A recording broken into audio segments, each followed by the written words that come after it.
Good afternoon. Hello, hello. Let's get right into Dead by Daylight Dating Sim. Can't believe I haven't played this yet. I've been looking at it. And now that it's October, I think it's the perfect time to start. I noticed that this was tagged as a psychological horror. So, this probably gets like really fucked up at some point. We're not going to think about that. We're just going to think about Trapper's Hot Bod. Let's go. New file.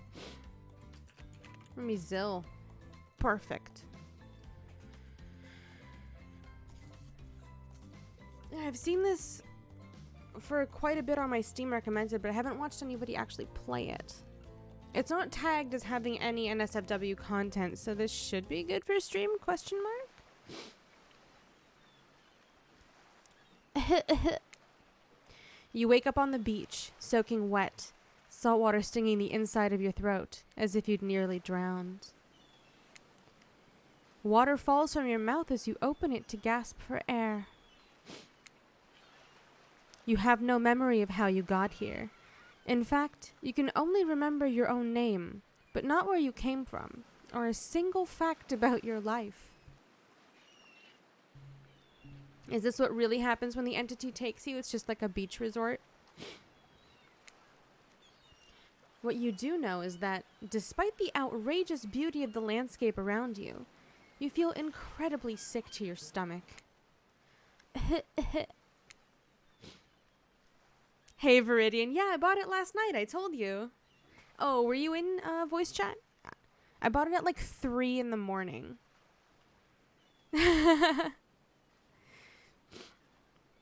Wow, really went down the wrong pipe, huh?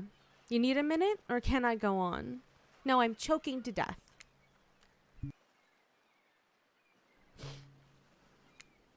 You were and weren't, fair enough. Because I can give you a minute. We've got plenty of time. Endless time, really. I love the art so far. Just the brush strokes they're very detailed, but they're very loose at the same time. I love this. Hi, Weeb. Good Giga Chat emote. Where did you get that one? Wow.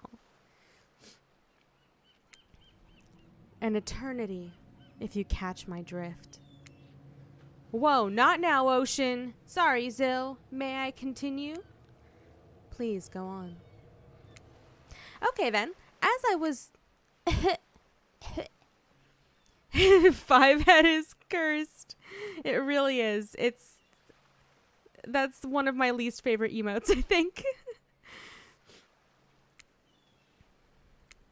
As I was saying, you look down at your feet, ankle deep in the crystal blue water of a newly arrived wave. As the water recedes back into the ocean, it reveals a grotesque discovery. Is that me? A decomposing face stares up at you from beneath the sand. All you can do is vomit. A stream of dark bile, bugs, worms, and other ick. I'm so pretty. Questions race through your mind. Where are you? How did you get here? Who is behind this incredibly charming and well-spoken voice in your head?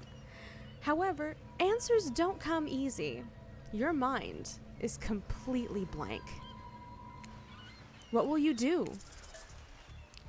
Dig up that face.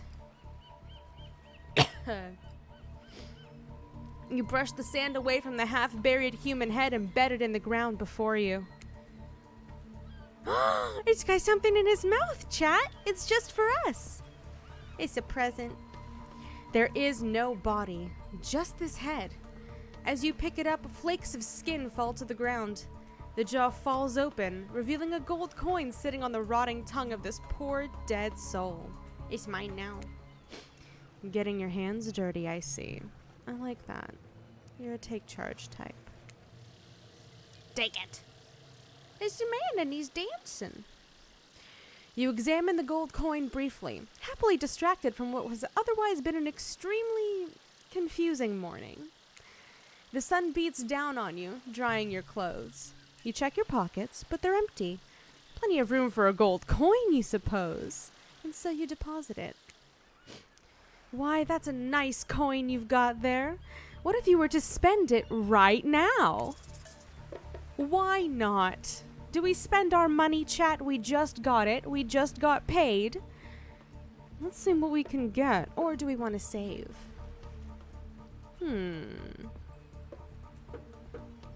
I like the bongo sound effect.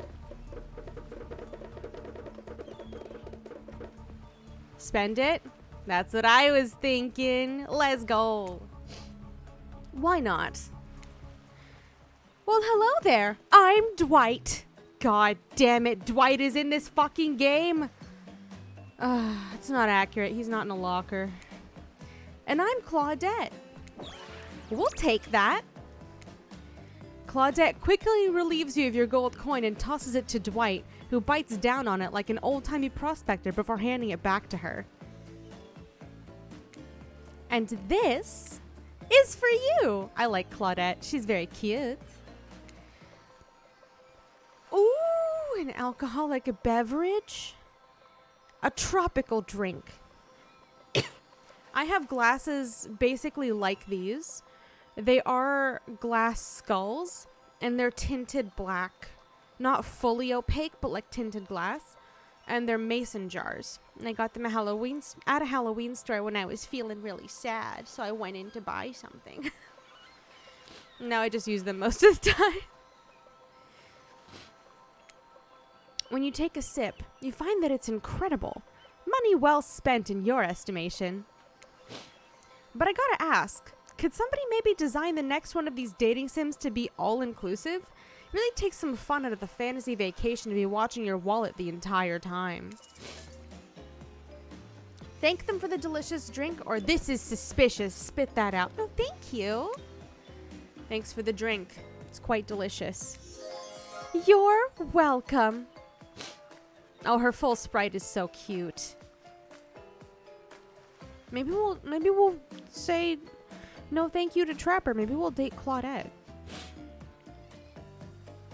I'd be down to date Claudette. Did someone just thank us? Go with it, Dwight. It's normal to be thanked for doing a good job. Trust me on this one. Your mind doesn't have a chance to linger any longer on your current situation, as you feel something soft bump into your foot. It's the head! He's rolling around! When you look down, you find a volleyball sitting in the sand next to you. You stare down, frozen. A voice calls out from behind you. Little help, please. You turn around, and when you see what's waiting for you, your jaw just about hits the ground. Ooh, I feel the same way about Huntress. Let's go. Oh, there's Bing Bong. Okay, Spirit, though. Okay. Okay, but Spirit, though? And there's Trapper. There's our lad.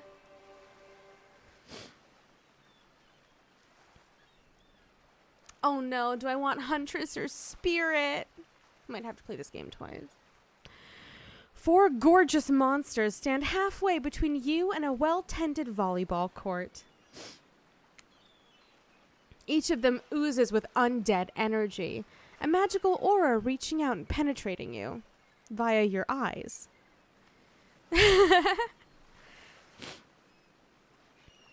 Huntress is great. Your heart begins to race. Curiosity, fear, desire. You can't help but stare at these casually dressed, let's call them killers. I don't know, not to be judgmental, but that's just the energy they put out there.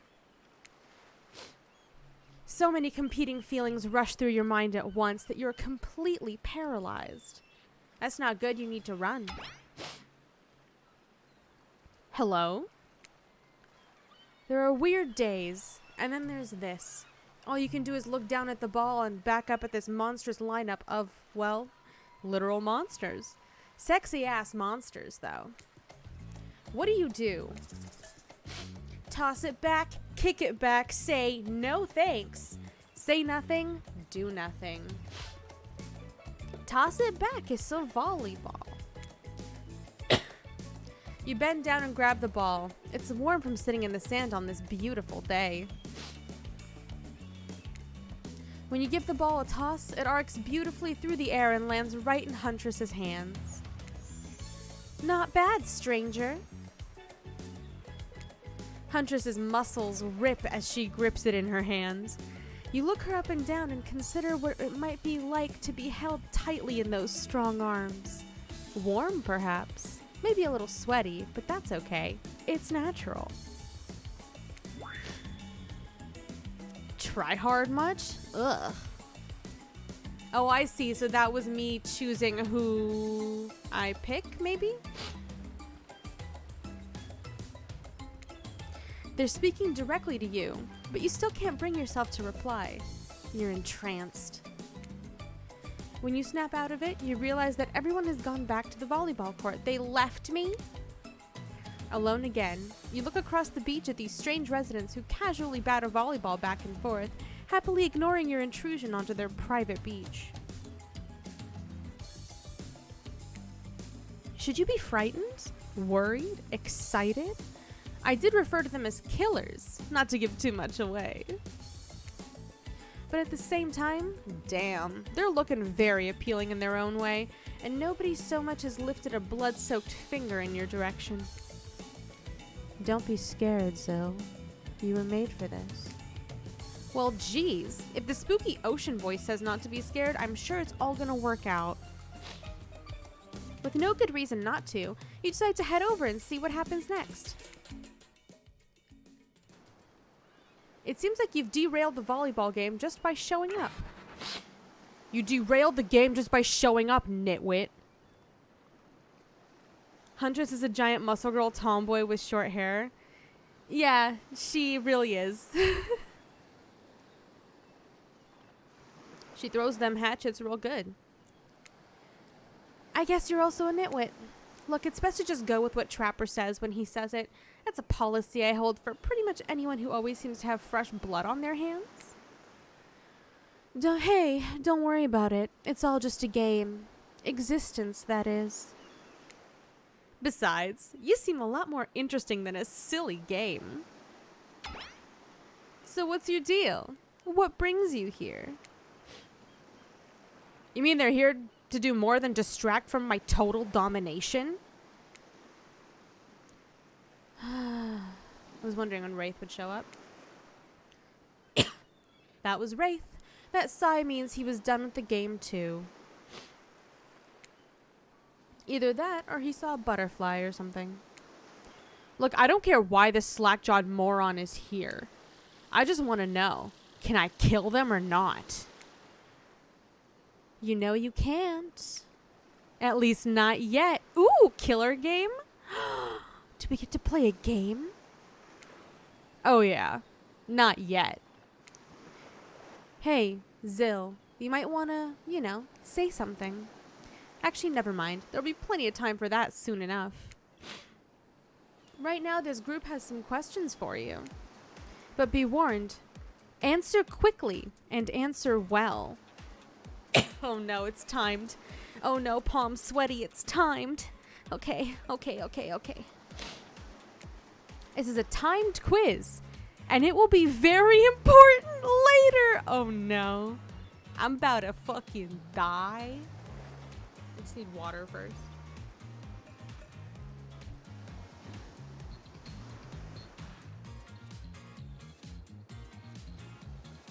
No pressure at all. Okay. Very important. Or not important anyway whatsoever. Probably that one. I can't remember. How attractive would you say you are? Very. I'd say I'm very attractive. That's what you think very attractive is compared to this? Trapper flexes and his muscles are so tight you can practically see the blood running through his veins. If you could have any superpower, what would it be? Super strength. Super strength would be cool. Strength isn't all about muscles. True strength is up here. You expect Trapper to point to his head, but instead he taps one of his bulging shoulders. It's specifically in these muscles. Nobody gives a shit about your calves. Oh. Leg day's important too. What was your best subject in school? Skipping class. You could say I majored in skipping class.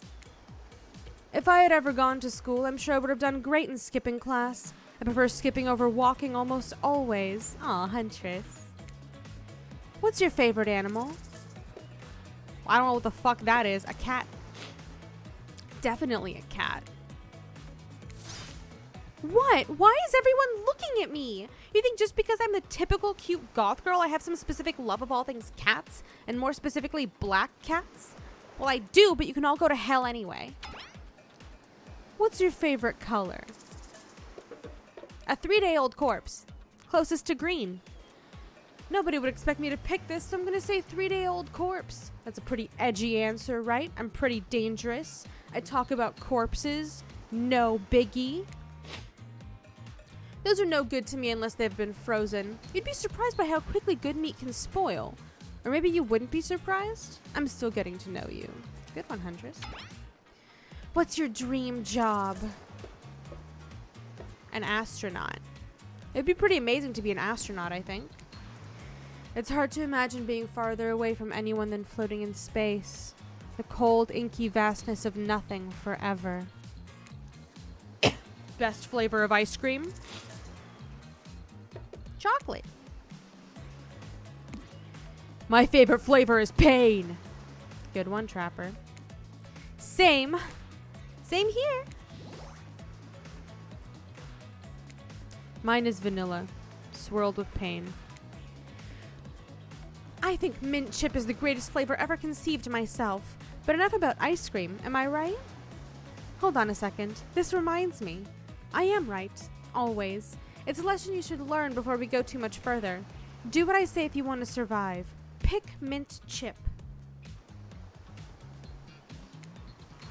We're teaching lessons now, narrator? You rascal. Kill or be killed is the rule on this island, even for faceless voices. Tell me, what's the best flavor of ice cream? It's gonna be mint chip? So obedient. I think you're gonna do just fine. Anywho, now that they know so much about you, I'm sure the group wants you to start getting to know them. I'm Trapper. Pretty much run things around here. I'm the smartest, richest, strongest person on this whole island. I don't like losers. If you want to know what a loser is, say hello to Wraith. That's bullying. Don't bully Wraith. Can I get a flashlight? Hi, I'm Wraith. I'm nothing like everyone else. I like nice people and loathe big, dumb idiots. Hey, what's up? I'm Spirit. I don't like most things. I don't really hate most things either. It's not worth my time. But the things I do hate, I really hate, you know? Hey, Curb. This is Spirit. Don't you like Spirit? Based on my personal observations, life is nothing but suffering, and society is a carefully calculated lie to keep everyone subservient to those in power. It's better to choose to just not take part. Jeez, it's like she was downright murdered by society. She hates it so much. Oh no, wait, I'm remembering Spirit's story now, and that's almost exactly what happened. Well, I mean, not really. Not really. Her dad just kind of went on a bit of a bender. Hi, I'm Huntress. Don't let these bummers get you down. There's lots of fun to be had on this island, along with lots of love. I think it's definitely going to be Huntress team. Yeah, there is, if you know what I mean. Grow up. Grow a body.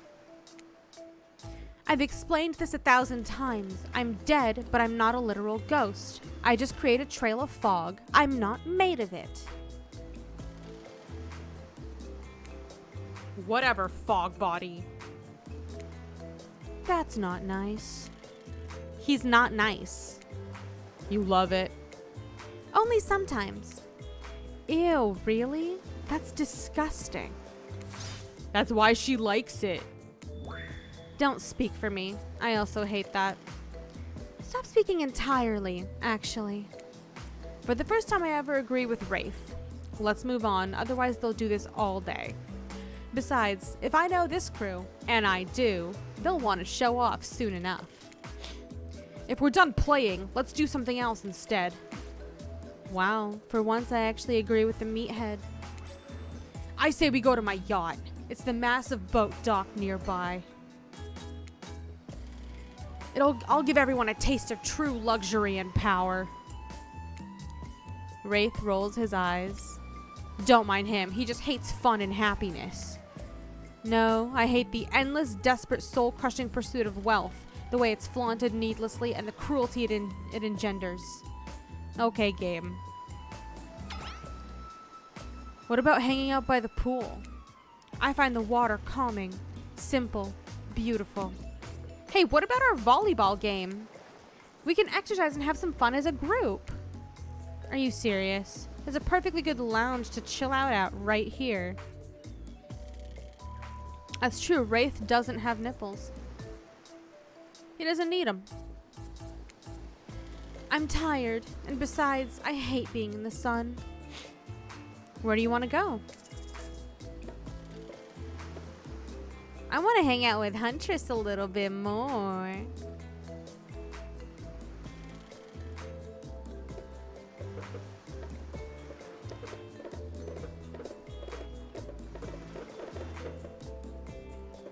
Huntress. I hate that I interrupted your game. You should finish it. Yay! I love to play outdoors. I also love to meet new people. I also love bringing them home to play. Oh? Oh? Pardon? I'm sort of a big kid at heart. Obviously you are too. I like you already. I hate people who are too serious. They ruin everything. Well, they do if you don't handle them swiftly.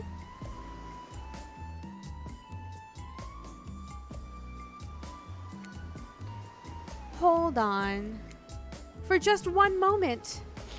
This is Dwight and Claudette, our activities coordinators.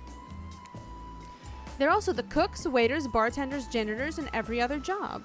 Ah. Discord? Oh no, my Discord's fucking dead. Do not join the Discord. They're the only help remaining on the island. This place we call Murderer's Island. Cue dramatic musical flourish. None of the others survived. Survived the interview process, I mean.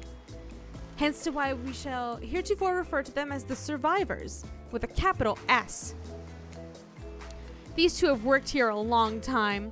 So very long. I don't actually know how long it's been. Sorry. Anyway, I should probably let Dwight and Claudette do their mandated jobs. They sure look happy, but they're vibrating with a nervous energy that is starting to give me the creeps. We will now escort the group to the venue of your choosing. However, in the future, we recommend waiting for us to present you with your options whenever possible, and don't just run off to various activities unsupervised. We don't have much autonomy around here. The least you can do is allow us to do our job. The most you could do is help us get off this island. Dwight! Yes, pardon me. Please, follow us. Hey, narrator. Yes, something I can help you with? Those two, Claudette and Dwight. Did they just start to mention something about wanting to escape? Is escape an option? Should I be trying to escape? Escape? Them? Oh no, no. I think you're mistaken. It seemed like Dwight was asking for help to get off this island, though. Oh, right, that. Yes, that's true, he was. But he just meant that he wants to get to the other vacation island getaway, a couple miles south of here. It has much fancier accommodations than this island. It's one of those big corporate outfits, quite exclusive, where all the famous celebrities hang out. Very luxurious. Doesn't quite have the charm that this island has, though. Trust me, you wouldn't want to go there. With all that money comes a lot of restrictions. This is where you belong. Now, off you go. It's time for an activity. On this island, your decisions matter. Well, mostly. When I agree with them. Not like that other island. Dwight from the Big Bang Theory. Stop. So what'll it be? We're gonna go with Huntress. Wow, it's so exciting to have someone else into athletics on this island. Spirit and Wraith are so boring and Trapper is so predictable, relying on brute strength to win games. He has no respect at all for grace and skill. Thank goodness you didn't choose the yacht. What kind of a person wants to be a sitting duck in the middle of the open ocean? You're just asking for a sneak attack from an elk. Wondered how long it would take for her to bring up an elk attack. Game's starting up again. Make sure you're watching close. She's really something, huh? Elk don't swim. Live in the forest long enough, you'll see an elk swim. Believe you me. Cheer for me, cute stuff? Okay. Okay. The killers resumed their place on the volleyball court and resumed the match they were playing before you arrived. Hey, fancy a lemonade? I see you working up a thirst eyeing those bouncing buns playing volleyball. You're right. Claudette hands you your lemonade. Ooh, so fresh, so tart. She leans in and whispers in your ear. Gerb. Do you need a moment, Gerb? Who would you bet on to win? Who's the MVP of your little heart? You're nervous. You don't want any of these killers to hear you talking about them. Or not talking about them if they're into that sort of thing. Just pick someone. Please, it's not like we've got all day, night, week, month, year, lifetime, eternity or anything. Who put sand in that guy's shorts? Sheesh. Okay, I think,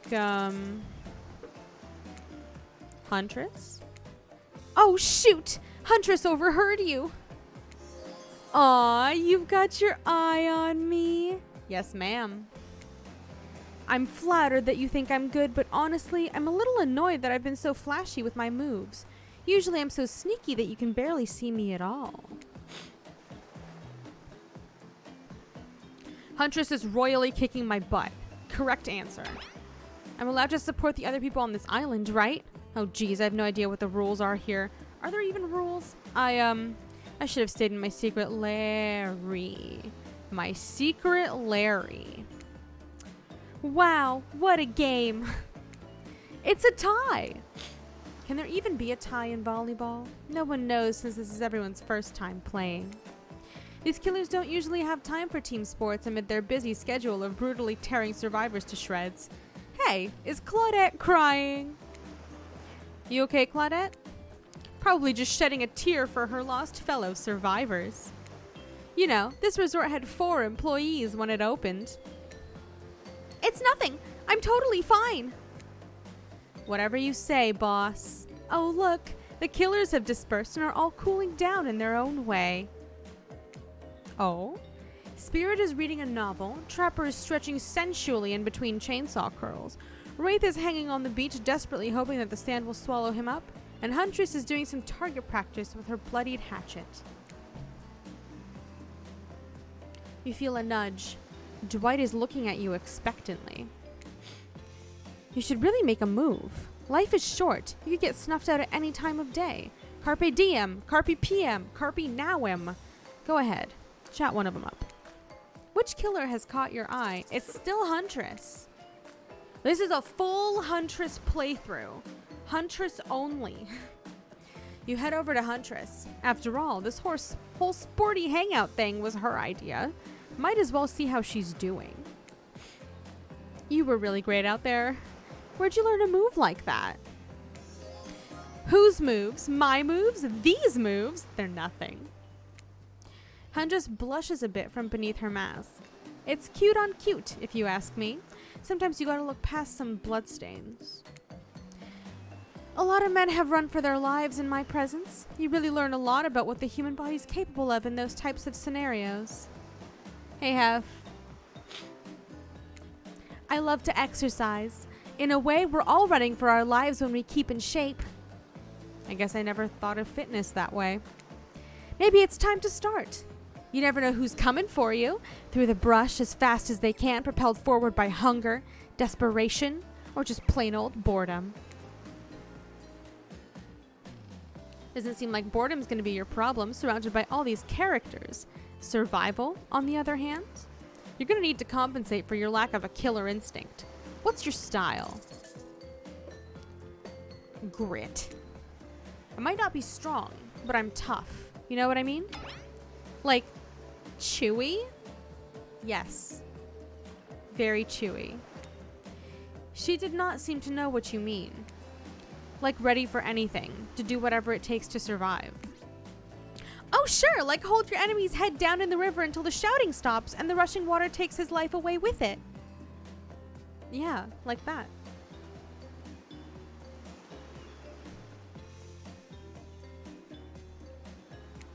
Maybe not anything, but I'm ready for a lot of things. Get ready to impress, because we're just getting started. Come on, everyone. The fun and games can't be over already. I get it. Volleyball? Not ruthless enough. Look at us.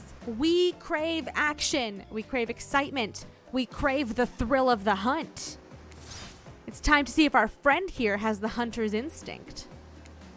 I saw you surveying me like prey on the volleyball court. Huntress waves a bloody axe in the air, and you step back nervously before you realize she's not waving it at you. She's handing it to you. Don't worry, I've got several of these. It's important to hone your skills, especially when you're in a new place where threats may lurk around every corner.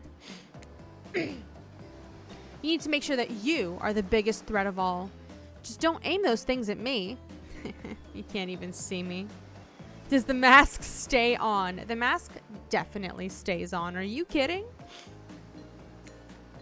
Mini-games consist of 2 parts. On top, a pointer which rotates in a clockwise direction. On the bottom, a target you're going to be pointing at. Got it. Sometimes the target is immediately visible. Sometimes it's hidden until the pointer arrives. Press the spacebar to stop the pointer while over the target to win. Fail to land on the target and you will lose. It's just skill checks. Got it. To achieve a perfect success, land on the start of the target area, not the end. Okay, ready to play? Or would you like me to repeat that? I'm ready for skill checks. Ready. Away we go. Show them what you got. Fuck. I fucked up. You missed completely. Let's go. Perfect. Let's go. Not bad. Perfect. Fuck. I fucked up. I'm impressed. A worthy opponent. I guess I had to have 50% is a passing score. Let's go. I mean, could have been better, but who's keeping score? For the record, I am, and you got 5 points. Hatchet throwing? Cool, I guess. I like my stabbing a bit more up close and personal. Somewhere, a loud horn blows and the survivors snap into action. Time's up! You heard him. Get to the next activity.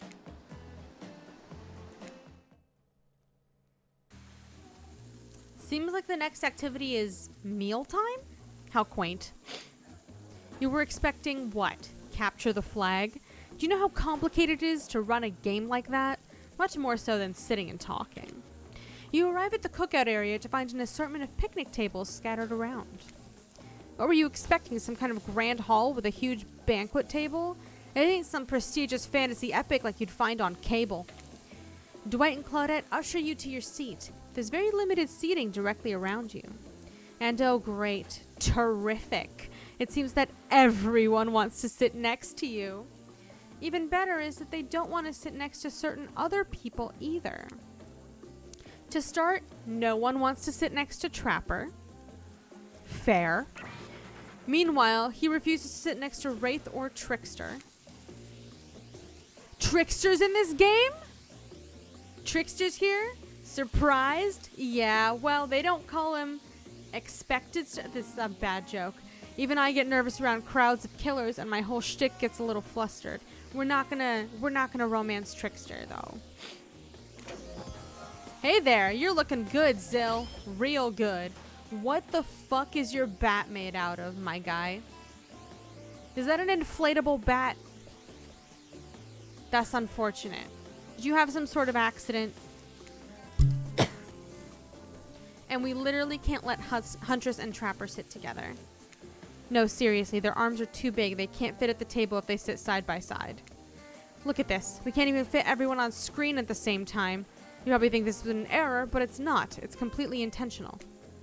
Let that be a lesson to you. Every error you think you see is a choice. Got that? So it is an inflatable bat. Okay, Dwight and Claudette are directing traffic. You sit on one side. The rest of them will sit opposite you. Huntress and Trapper can sit at the ends with their enormous sexy arms. Now that everyone is seated, we can begin dinner. Tonight's meal was prepared slowly and carefully with both love and hate for 12 hours over a spit. We hope you all enjoy. We really, really hope you do. Hey, you didn't actually tell us what you're serving. What are we eating? It's meat. Seasoned with a specific number of special herbs and spices that we simply can't divulge. My favorite. Meat is good. Meat is murder. Which you'd know considering what you've been up to. Who are you to get judgy now? Is that a dig at his backstory? I'm just sharing facts. And you need to murder something to end its meat. To eat its meat. So that's like technically true. Technically true is the best kind of true. Okay, enough yapping. Let's eat. My thoughts exactly. Me and Huntress, we're aligned. Hey, Zill. You thinking what I'm thinking?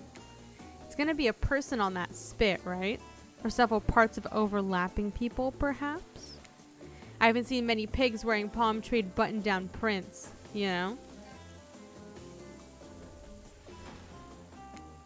When you look closely at the spit, you spot what definitely appears to be scraps of fabric sandwiched between some layers of meat. It's people! Claps in chat, it's people. I think I might be sick. Is there anything else to eat? This took 12 hours. And we do literally everything on this island. Actually, there's one thing you're not doing today. You're not carving up this delectable meat. Wow, he's right for a change, because I am with my broad axe. It's the perfect tool for easy chopping anything in twain. First, who says twain? Sometimes I swear it's like we're all from completely different historical eras. Second, I'll handle this with my cleaver. Fast, powerful, and clean. At least it's clean when the meat is cooked. No blood. Ugh, you two and your ridiculous bicep swinging contest. Enough. Grow up. Obviously, my gorgeous katana is the only option. Obvs. This is a good pose. I like her sword. The hell it is. Oh, I'll show you both my katana and send you to actual hell if you'd like. Please stop. Please. I hate when we fight. Or talk. Or even when we look at each other in the eye. I can do it. I have the skull of Azarov. Great. Instead of slicing it up, you can club it to a second death. Hey, Zill. I know this isn't what you want to eat, but hurry up and volunteer to carve up Felix. I mean, dinner. Oh, good. It's Felix. Otherwise, this will go on for hours. No hyperbole. They once argued over who had the most effective weapons for 72 straight hours. And it doesn't matter which one does it. When they're done, they will take even longer cleaning their weapon, all while explaining the value in maintaining your tools. Despite being a bunch of cold-blooded killers, for some reason they're always terrified of tetanus. Hey, why don't you just let me carve up dinner? Splendid idea. We'd hate for it to get cold. We hated it when it got cold. Here's a machete, freshly sharpened. Mini games consist of 2 parts. Yup. Spacebar. Ready to play? Ready. Away we go. Shit. Once again, I missed it completely.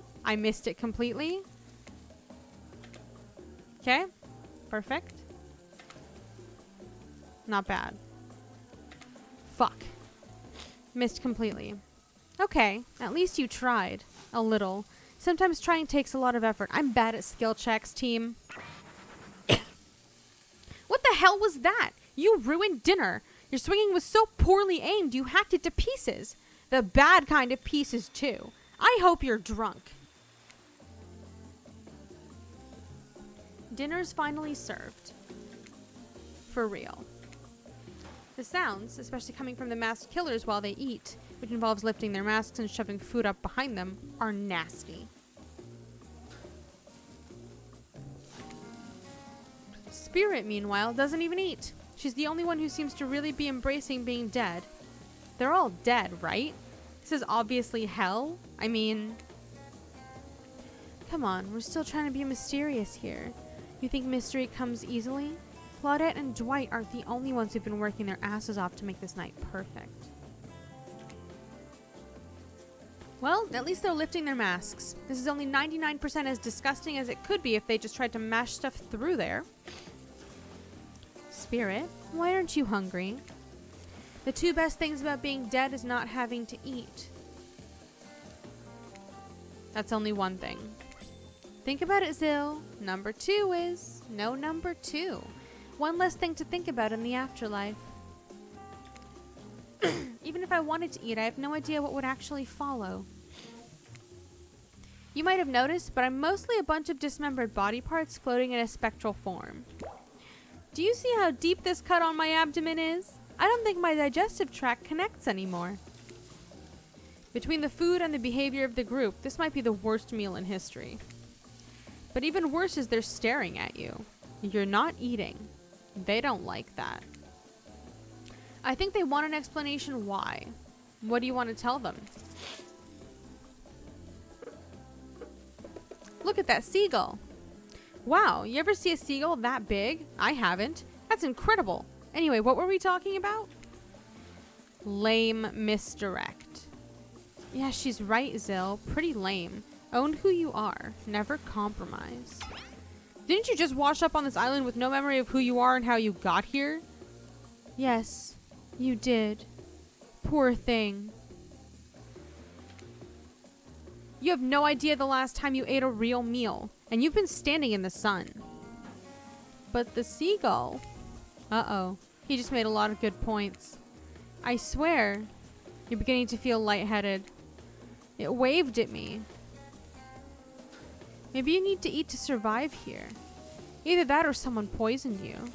No, wait. You haven't eaten, so you can't be poisoned. Whatever the answer, you're clearly about to pass out.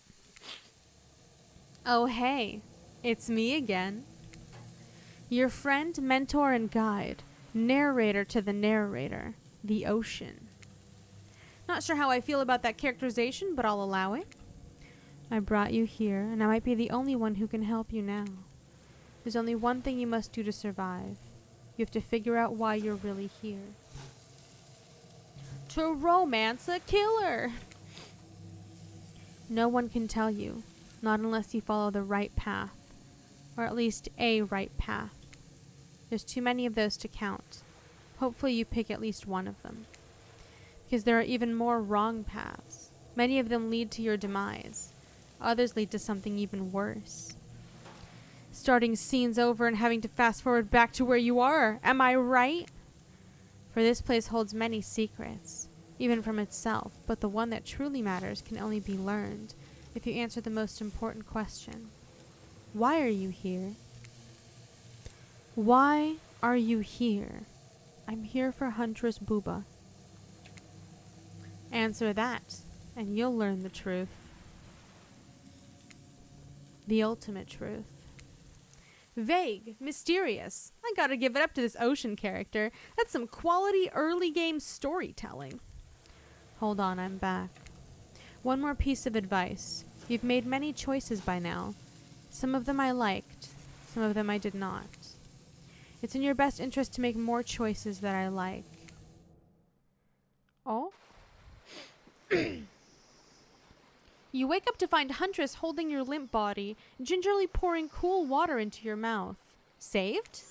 Oh good, you're okay. Sometimes when I try and care for people, they have a way of ending up less alive than when I started. Well, that's okay because I'm not a child.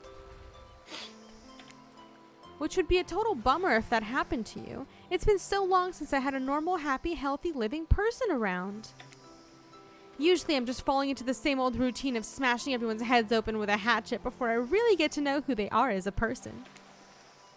But you're not nearly as scared or too busy writhing in pain to see me for me.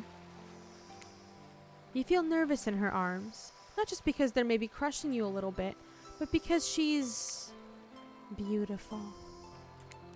Yes, beautiful, but I was just gonna narrate that fact, not, say it out loud as a single word like some creep. Oh no, she's hot. Yes, Curb, she is. Beautiful mask. Your bunny mask. It's quite gorgeous. Nice recovery, but now that you're awake and talking, you gotta keep this up. Did you make it yourself? You're the first person to ever ask me that. Yes, I did. You seem so quirky and cool. You could do anything. Own an Etsy store, be a doctor. Why is it that you kill people? Huntress sighs. You can practically see the memories flickering across her eyes. But she hasn't tried to kill you yet, so that's a good sign. It's all I was ever taught to do as a young girl, so I thought it was right. Even through the mask, you can see that Huntress is blushing a little bit. It seems like your line of questioning has made her a little nervous. Hey, you didn't eat much at dinner. Want a snack? Yes. She offers you some jerky. Probably human jerky, but her spice game is on point because it smells pretty damn good. I'll take the human jerky. Thanks, Mom. When on Murderer's Island, you might as well eat as the killers do. Plus, you really are hungry. And you can chow down on jerky sensually, right? I'd love some. After a moment of quiet chewing on what you choose to believe is not human thigh meat, you decide to be bold and ask another question. Have you ever been in a relationship before? Dang, you're really going there? You do not play around.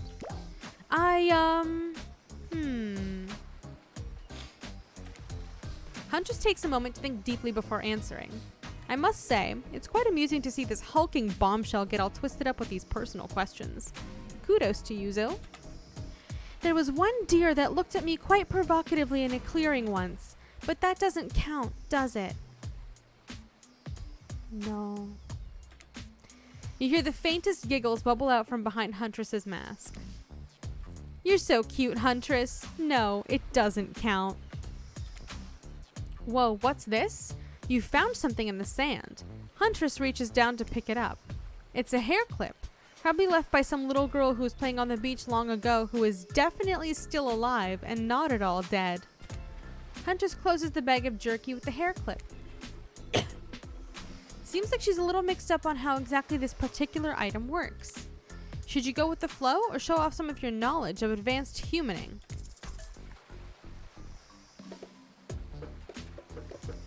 What do we do, chat?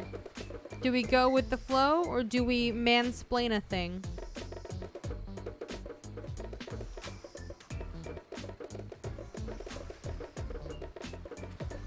I like the bongo sound effect.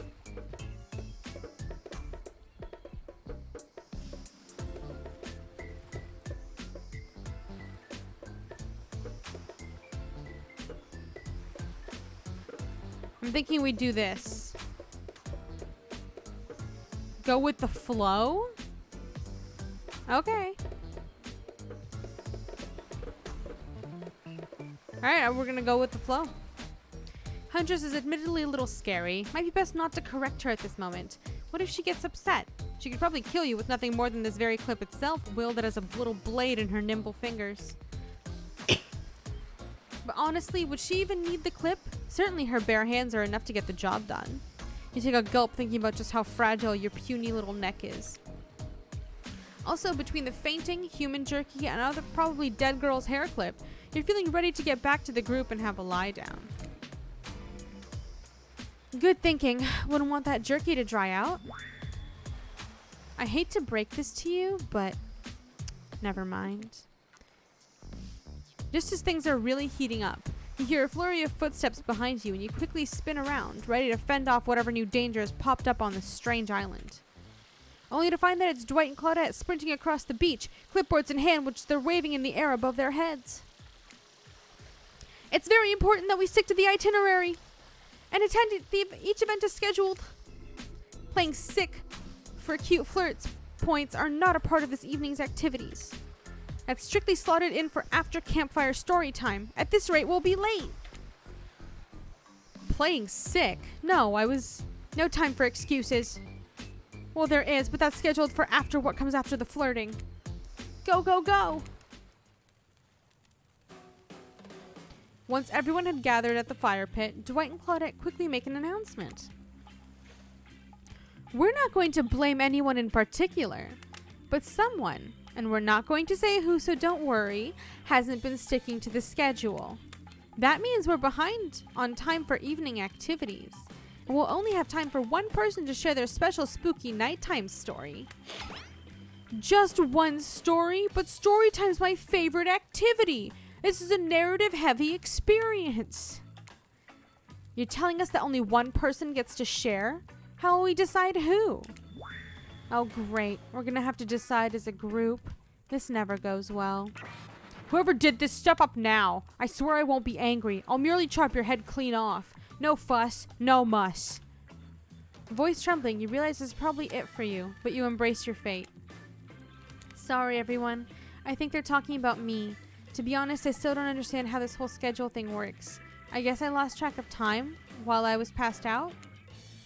Been there before. Even though it's taking some pressure off of me, which is an absolute dream come true, is it really fair to pick on the newbie?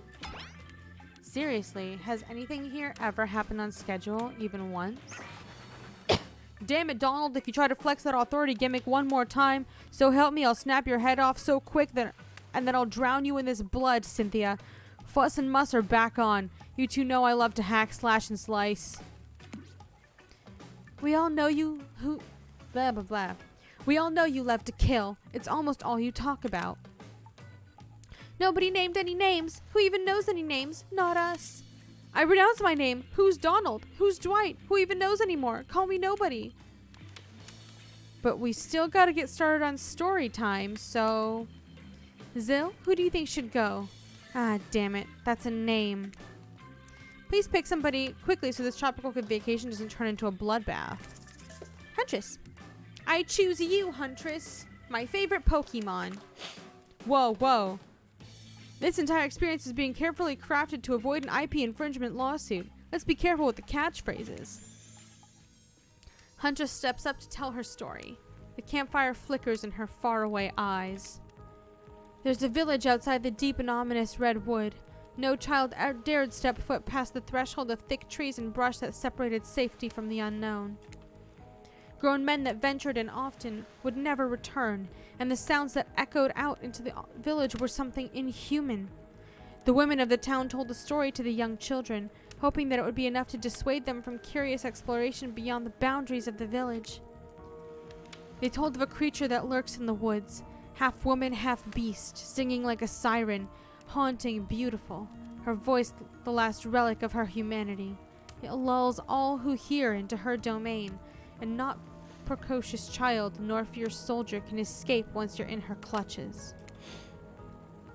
Those who have seen her say she wears a mask of hair, stained with blood of so many poor souls.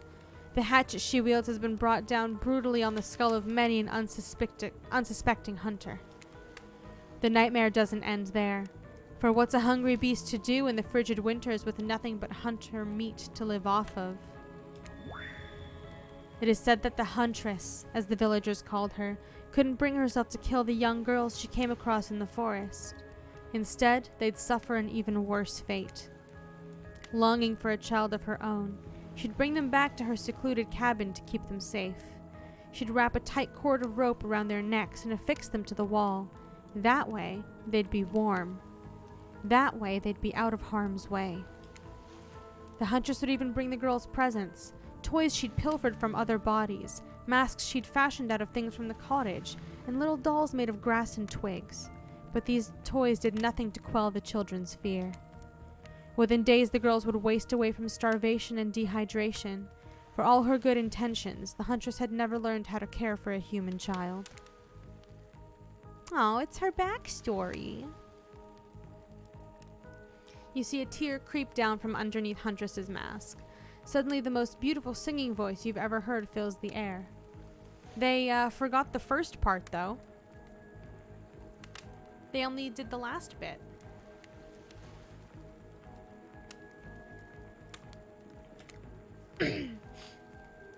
Sleep, my darling tiny one, tucked within your bed so tight. Ease, the old gray wolf will come and grab you by your side. There's a brief moment of silence, and you feel the need to contribute to this stirring moment.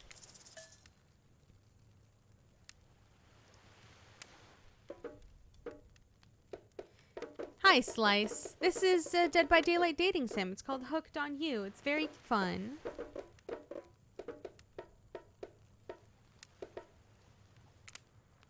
He'll snatch you up between his teeth, if on the bed's edge you sleep, and drag you to the forest deep beneath the quaking tree. Huntress can't believe you know this song. You share an intimate glance across the campfire.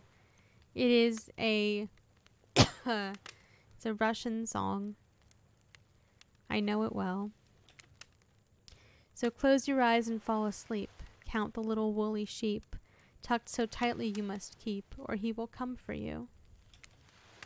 The song ends and you are both met with silence around the campfire. I love that song. Bayu Bayushka, the old Soviet lullaby, right? It is the song my mother used to sing to me before bed every night. But now I must go. The memories, they are so much.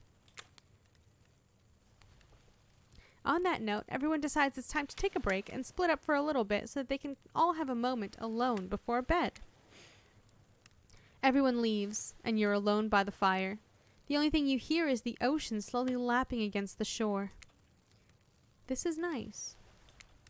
A true moment of peace and tranquility that lasts for all of 7 seconds because Trickster shows up, and he's blaring his latest song. Hey baby, you look lonely. Might if I join you? He doesn't wait for an answer.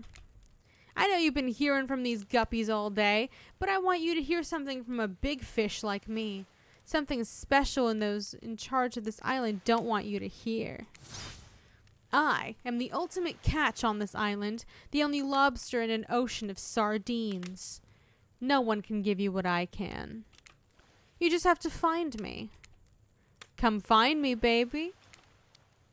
Trickster leaves. You're a bit confused about what to make of his cryptic clues, but you aren't going to get any time to yourself to think about them just yet. Is he like the secret ending? Huntress approaches you. Of course you liked my story. Who wouldn't? It had everything. Cute kids, dead men, a huntress. I find that all stories are better with the sound of a burning fire filling the air around you. All the smoke, however, I could do without. I'd rather eat barbecue than smell like it. Let's rinse off all that campfire with a dip in the hot tub, shall we? I don't know who the fuck would choose Trickster ever, but this is a good shot. Dipping in hot tubs with the Huntress? You've come a long way in a single day. I'm not saying you shouldn't follow her. An offer like that. Just don't forget our little talk. Shut up, Ocean. You and your storyteller friends slip into the water. It's just the right temperature for an evening dip. Plus, if some jealous little shark comes along and manages to jump from the ocean into the pool, You're also pretty sure your killer companion could handle it. Before you run off, I wanted to make something clear. You know that half-woman, half-beast I was talking about in my story? That's me. I'm her. No way! How cool. That's really awesome. Thanks for being vulnerable and telling such a personal story. Huntress faux shyly twirls her hair. Tell the truth. What did you think of my tale? Do I have the makings of a best-selling author such as the comedic mastermind Dostoevsky? It was a really well-told narrative. Clear beginning, middle, and end. Riveted from the start. Plus the woman in the forest? I mean, you are clearly not a true villain. You were just a traumatized child. That's what we're gonna go with. Okay, now you're just being a suck-up. Huntress's eyes leer at you from behind her mask. She's had her time in the spotlight and is playing coy now. Chuckle awkwardly. You chuckle awkwardly at Huntress's statement of the obvious. Why are you laughing? I can't help but giggle when I'm both about to die and also maybe falling in love. You can't believe how awkward this intimidating woman seems right now. It's actually pretty endearing. You notice the temperature has dropped significantly, despite your steamy company. It's a little chilly and your bare shoulders must be freezing. Let's head back to the fire and put me to bed, eh? We hate to intrude whatever smooth moves you were about to unveil, but it's time for bed. Shut up, Dwight. Usually nighttime is when I do my best hunting. But after a day like today, I'm pretty tuckered out. Will I see you tomorrow? Only if I don't see you first. Make a cute little bow hunting motion. Huntress catches the imaginary arrow you shoot in her teeth, and then bites down hard, snapping it in half. At least you think that's what she's doing. It's kind of hard to tell. Good night, my little snack. Aw. Good night, Huntress. It really is on the nose. That's why I like it. It's so dumb. I'm sure that wasn't a reference to actually eating you. You head over to the campfire. The heat is comforting on this chilly night. Looking into the cracking embers, you think about Huntress' story of the half-human beast that abducted all those innocent children, an attempt to save them that led to their doom. Are you a mistaken prisoner here on this island? Is this your salvation, or will it be your demise? Before you can dwell too much on your fate, Claudette and Dwight arrive. Their now familiar, creepy smile stretching from ear to ear.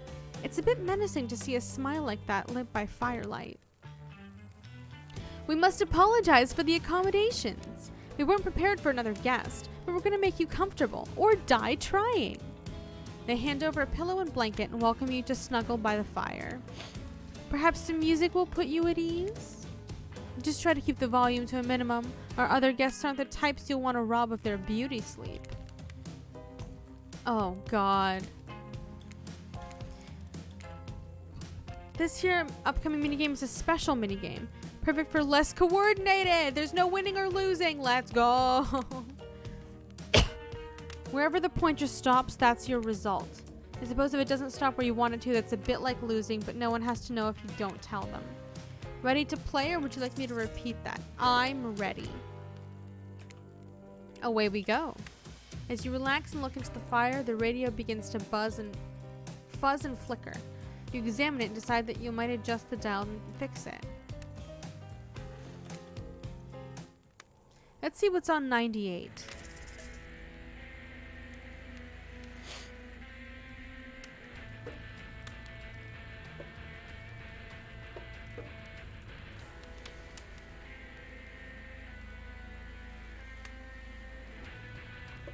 Turn it off. No matter how many things you listen to, you still can't sleep. You decide to ask one of the killers to spend a little more time with you until you're sleepier. Who would you like to summon to your side as you lay by the fire? I do notice that Trickster's not an option anywhere.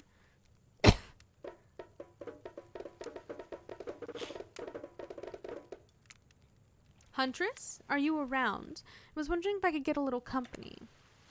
Huntress appears in an instant. You really didn't hear her coming. She's more than happy to tell you her secret for falling asleep when she's feeling restless. If a Soviet lullaby doesn't work, this special mushroom tea has always done the trick. When I'm not coating the blade of my hatchet in it to ease the passing of my victims, I'm steeping it in a piping hot mug of water. Try it. You do. You finally start to feel sleepy. Except maybe this isn't really a sleepy feeling. Maybe you're paralyzed. You try to keep your eyes open, but you can't. Darkness overtakes you. The dark voice from earlier speaks to you again. It shouldn't still be as spooky. By now you've had a whole day of strange voices in your head, but this one is still undeniably cold. Really worked up a sweat watching those killers toss the ball around, huh? Would it have hurt so much to go splash around in some cool ocean waves afterwards? I'm just saying, I'm out here, you know. You awake suddenly to see someone looming over you. Wraith stares at you awkwardly. He says nothing, just stares. You look around to see if there's something going on behind you on either side, but nope. He's just staring. Oh, you're awake. I saw you with the Huntress right before bedtime. Are you making some sort of, alliance? Are you with... Wraith scans the horizon. Them? I'm just making sure you are who you say you are. I've been burned before, and something seems off on this island since you've arrived. Even more than usual. Maybe we could talk more about that tomorrow. It's just, since you got here, I think we could have a really nice day tomorrow. Together. It's just you have no idea how long I've been here with these monsters. To be honest, I have no idea either. They're just awful, boring and loud and stupid. You're different. There's finally someone here on my level.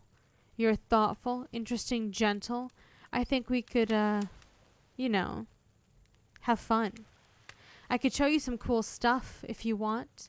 If you don't, that's totally cool. I get it. No pressure. In fact, probably just forget I was here. Good night.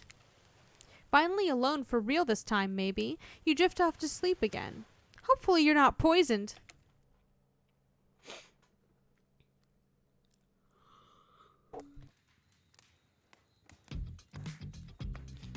Wait a second. Where are we? This isn't... Oh, jeez. It is. It's one of those reality show confessional rooms where all the other contestants talk directly to the camera. I think today went really well. These were some of my first interactions with someone who isn't a parent that didn't end in bloodshed or untimely perishing in my Russian cottage. So I'm counting today as a win, no matter what happens. What do I think of the newcomer? Do I have to say... Oh, I do? Okay, Attractive, mysterious. I really don't know that many other words since I was raised by my mom in the woods until she was skewered by an elk and I had to wash her entrails off my sarafan. That being said, the other three should make sure to be on their guard. I don't know who this newcomer will want to spend time with tomorrow, but I, for one, will not let my guard down easily. Who knows about the others? Wraith, I think, knows more than he's letting on about this place. He's a hard nut to crack. Meanwhile, Spirit is just screaming all the time. Major buzzkill. And Trapper... Oof, where do I even begin with Trapper? He's buff, sure, but daddy issues much? Jeez. Look, I don't need anyone. I've been perfectly fine on my own since my mother died. I eat a fine diet of raw deer, bear, and human, and I'm fit as a fiddle. That being said, something about this newcomer makes me think that I might be missing out on some huge part of this thing called life. If I'm being honest, I just want to kill about every other person I meet within a minute of meeting them. Even the few people I can tolerate, I want to see suffer for a long time before I kill them. But this person, for some reason, I would like them to continue living. For now. One false step and, you know, everyone calls me Trapper for a reason. And they better call me Trapper. I swear if I watch this later and you list me as Evan, I'm gonna kill the Chiron guy. I don't really care. This island is full of people who don't really like me, so what's one more? I don't want to get distracted from my plan anyway. Have you ever felt absolutely nothing inside? It's fine. I got the achievement Still Alive. You open your eyes. The sun is shining. There's not a cloud in the sky. And you feel great. Totally well rested. Yeah, I didn't do anything that she liked. And I didn't really do that much that the Wraith liked either. I bet she would have had a lot more to say, like Huntress, if I had catered my my choices to her. You're not even suspicious of the fact that you fell asleep by the campfire, but woke up several yards down the beach. I just rolled. I roll in my sleep. It's a miracle I didn't choke to death on sand. Wait, are you on vacation? Was yesterday nothing more than a strange dream? No, not a dream. You really are here for another day. Why? I have no idea. You're obviously a weirdo. Speaking of weirdos, I see the rest of the gang is hanging out on the beach. This is definitely not a dream. I wouldn't rule out a nightmare just yet, though. At least they make for a sexy bunch, no? And talk about sexy. Here comes Trickster carrying coffee. Morning, beautiful. I thought you might like a nice cup of joe to start this incredible day off right. Trickster seems suspiciously cheerful. I'm sure there's nothing nefarious behind his joyful demeanor, though. Everyone knows musicians are morning people. I also want to wish you luck. Today's an important one. My only regret is I won't be a bigger part of it. Budgeting issues. Also, I am just swamped with engagements, especially on the other island. If Trickster is secret ending, what a shit ending, honestly. Trickster winks at you. If you want to ask him how to reach the other island, now is the time. Never mind, he left. Well, at least he brought me a cup of... No, wait, don't drink that. What the hell was that? They don't call him Trickster because he's good on a skateboard. And he definitely didn't get that name because he brings people drinks so they can have a good morning. That was almost certainly not coffee. I don't want anyone casually poisoning, imprisoning, and torturing you. Yet. This is supposed to be a tropical paradise, the type of place you'd give a 5 out of 5, 10 out of 10, 2 thumbs up review to, not an eternal prison of pain. Okay, Usami. I get it. And please, make sure to leave a review. It really helps with the algorithms. Just trust me, I'm looking out for you. So can we please move on? Hey, wait a second. How did a possibly omniscient, possibly unreliable narrator physically just knock that coffee out of your hand? This is not Parliament, and the floor does not recognize the ocean to speak out of turn at this moment. I need no recognition, for I am the ocean. I dominate the land. I submerge those who defy me and become their watery grave. Actually, speaking of graves, I would like to say something. Something of grave importance. Fine, go ahead. Even if this place is an eternal prison of pain, and I'm not saying it is, even a place of extreme horror can still receive a 5 out of 5, 10 out of 10 thumbs up review. If it was crafted with love and/or that's the type of thing you're into. You know, the ocean is right. A lot of hard work goes into a place like this. You should really judge it on the artist's intent. And whenever possible, start from the mindset of giving them the benefit of the doubt. Constructing these elaborate simulations, vacations, is not easy to do. Sometimes there are small bugs or inconsistencies, but that's just the nature of the process. Perfection is overrated. The universe is filled with mysteries. We ought to celebrate those who venture to bare their souls as a part of the creative process, with the ultimate intent of making things for our enjoyment. Not be overly critical of them. Are you trying to sell me on this place actually being good? You don't have to say it like that, especially after I saved you from that poorly made cup of coffee.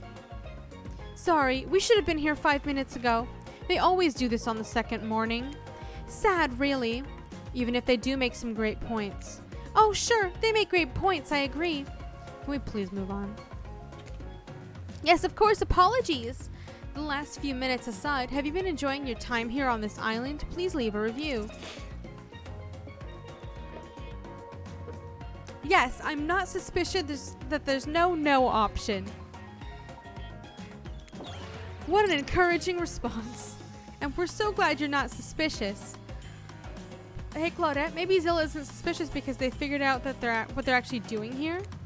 Zero chance. They're still clicking, even right now, to see how you'll respond. This is no help, but just a desperate attempt to get good reviews on TripAdvisor. They're still clicking even now to see how you'll respond.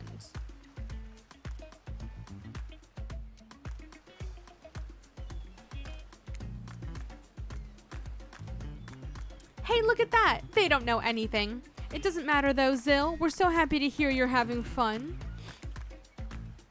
I didn't say I was having fun. We're all having fun, Zill. Do you hear us? We're all having fun. We do need to ask you one more question, though. We all had to sign away our rights to say anything negative about this place. Would you please sign this non-disparagement agreement? No. I will not say anything negative about this island. You have my word. Oh, fuck. Agreed with the terms of this verbal contract. Jesus Christ. Perfect. Delightful. Excellent. Yes, yes. Hey, Zill, it's still totally cool if you have constructive feedback. The place to leave that is in a positive review, because we all know that nobody reads negative reviews of games or resorts like this. Anyway, I see Dwight and Claudette have gone into a trance, and with the grumbling I hear from your belly, that can only mean one thing. Accept the terms and service agreement. Breakfast. Let's go! Perfect timing. Everyone rolls into the dining area to lard up those sexy little bellies with pancakes and bacon, and so much for maintaining those beach bods. We're all half naked in a tropical paradise. Can we get some strawberries here? A yogurt? Magic powers only get you so far. Even killers watch their sodium intake. You take your plate and sit down, thinking about yesterday with the whirlwind of feelings you experience. Danger, dread, disorientation. It was like going through puberty again, except all in one day on a beautiful and mysterious island. It looks like you're not the only one doing some introspection, though. Trapper stands up to talk about how his day went, in case anyone was wondering. Personally, I wasn't. I'll be honest, I didn't expect you to survive yesterday. Congrats, I guess. Whether you survive today is 50-50 at best. Good luck? Well, that was bizarre. Back to your breakfast. Nope. Now Huntress steps up to talk about her feelings. I feel a stirring inside my animal heart. Something I've never felt before. It's almost like the feeling right before I go in for the kill, but softer, warmer. Sounds like it could be love. Or maybe just indigestion from all that raw beef she had last night. Ah, well, that surely must be it. No one else would weirdly stand up during breakfast to... And just like that, here comes Spirit. If I look especially well rested this morning, it's not because I slept well. As you know, I'm much too dedicated to finding revenge to ever sleep again. But because you all really left me alone yesterday to be my best, not constantly annoyed self. And I thank you for that. Now, if you don't mind, I'm going to go back to quietly resenting being trapped here with you all, while looking cute doing so. Guessing Wraith has had enough time to work up the courage to speak in front of the group. Ah, perfect, there he is. Take us home, Wraith. I'm glad the introduction of Zill to our island paradise, and yeah, that was in quotations, didn't distract me from my normal routine, ignoring all of you and vice versa. This place is an eternal prison of suspicion and suffering, and no one cares. I'm still the only one asking any questions. I'm asking a question too. It's, when will Wraith shut up? And now they're all looking at you expectantly. What are you supposed to stand up? Wait, are you supposed to stand up and explain how yesterday made you feel? I think I need to process everything by myself. I'll see you all soon. Damn, what a power play. Keep him wanting more. You're getting good at this game. Sexy true-to-life experience. Shame you didn't get to eat any breakfast, but so be it. I didn't eat anything again? I'm gonna die. I'm gonna starve.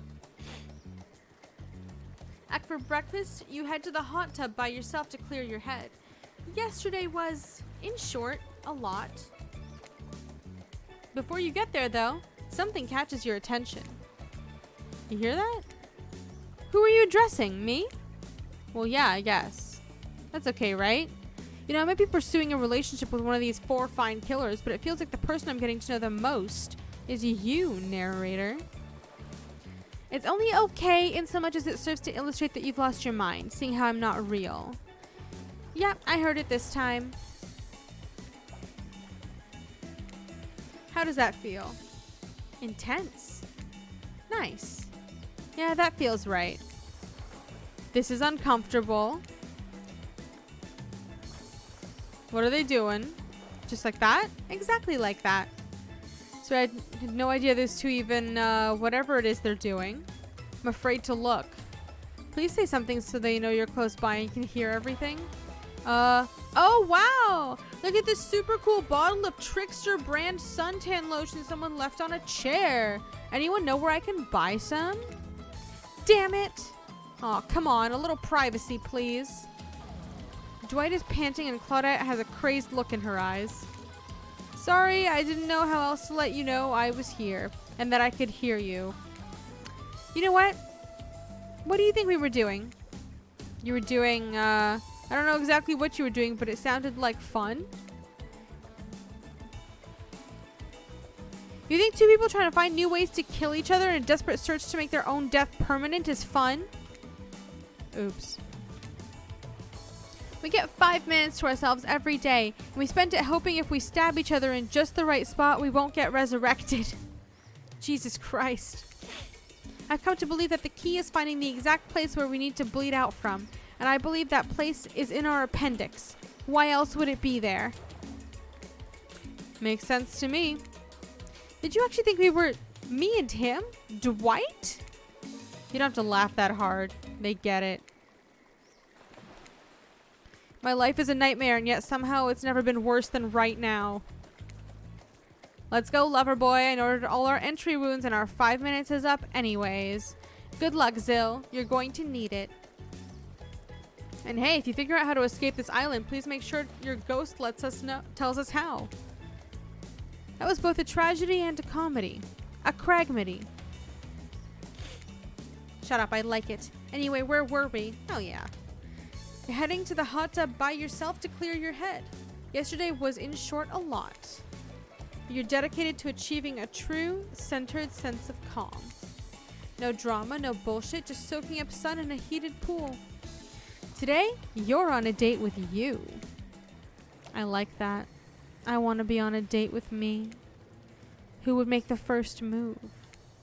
And aside from that disturbing thought, all is going to plan until a shadow blocks your precious sun. Spiky tripped, like a palm tree is bending over to screw with you. But it's no tree at all, it's... Hey, babe. Breakfast was weird, huh? Everyone just getting up and announcing how they were feeling. What's that about? Some kind of forced check-in with the group? I don't like it. Fishy, kinda lazy. Whatever though, breakfast is dumb. No one should eat before noon or after 4 p.m. Yeah, I do intermittent fasting. You seen my abs, by the way?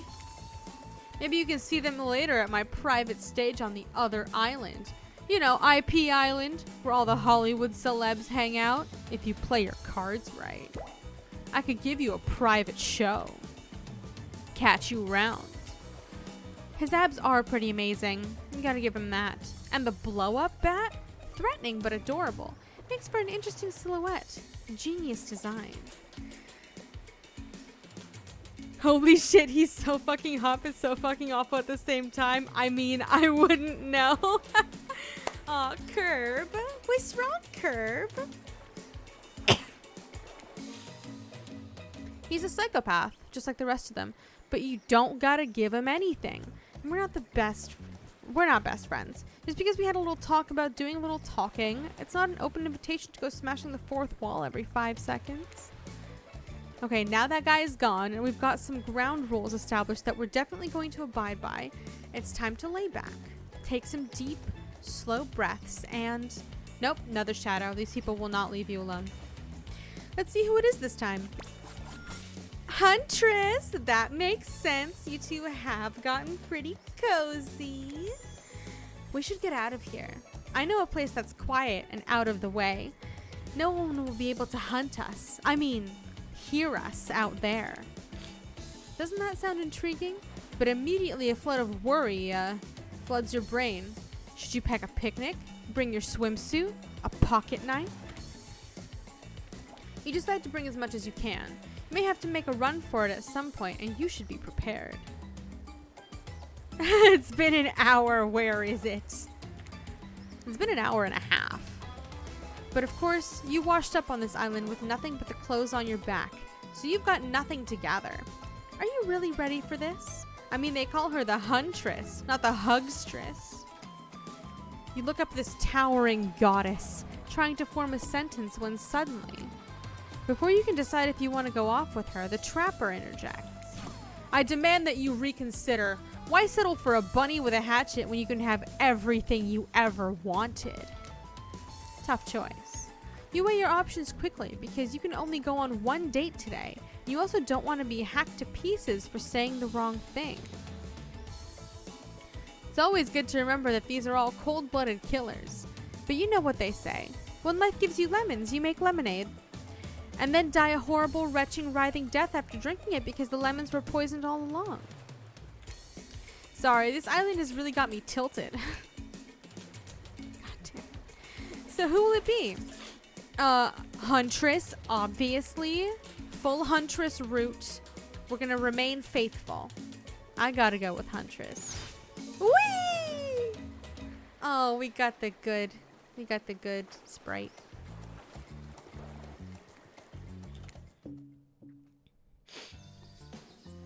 You and Huntress make your way to the secluded beach house. I just got an achievement, forest friend. Your heart thrums in your chest. Don't look it up. Thrums is a real word. Are these nerves of excitement or terror? Isn't it fun to miss the sexy and the horrifying? Huntress is quiet as a mouse as she guides you through the island forest. You struggle to keep up with her. She moves like a jungle cat, all muscle and silent leaps across thorny brush. She halts suddenly and you crash into her, having been desperately trying to keep up. You follow her gaze and realize that you've arrived. A cabin in the woods. Obligatory in nearly all horror films and stories. And you've come here willingly with a fearsome killer.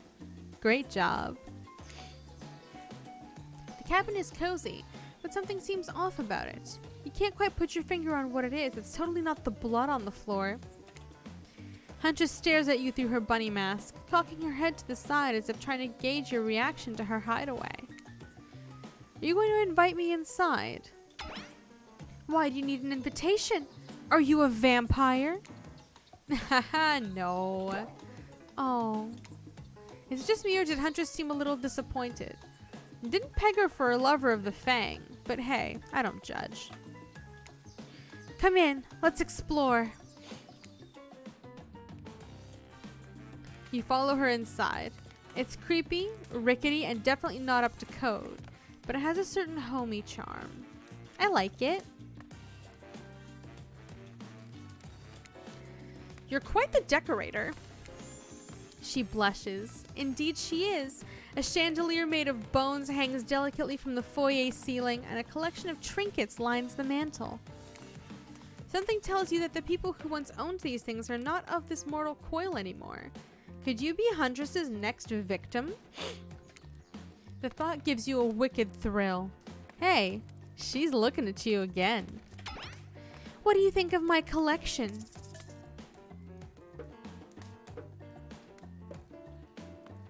I could learn to like this. I could certainly learn to like this. The whole place is quite tactile. There's so much to look at. The organized chaos makes me want to craft things with my hands. I knew you'd like it here. You have the eye of someone who appreciates fine stolen things. I can't wait to go treasure hunting with you. We could find so many more goodies on the island. But first, what do you think of the other killers on this island? I mean, Trickster's pretty out there, but everyone else seems like they have an interesting backstories and whatnot. Sorry. A little gossip, huh? What are you playing at, Zill? Huntress considers this for a beat. She seems to have two modes, thoughtful and explosive. You hope to never be in the splash zone when the explosive part emerges. Why? Are you jealous? Before you can answer, the house begins to shake. Huntress loses her balance on the termite-infested floor and falls into your arms. You're not mad about it. But before you have time to enjoy taking this moment in. Oh no! It's an attack! A horde of killer crabs invade through the crevices in the poorly constructed cabin. They race at you and Huntress in swarms, clacking their razor-sharp claws at you. You must act quickly. What will you do? Grab a shashka. You quickly reach out and grab a shashka off the wall. Being the highly educated person that you definitely are, you know that a shashka is a Russian sword, and not an umbrella or a can of cola or something else like that. She doesn't need to be shielded. Back to back with Huntress, you both hack away at the attacking crustaceans. Because look at her, she's fine. She's dealt with this before. She lives here.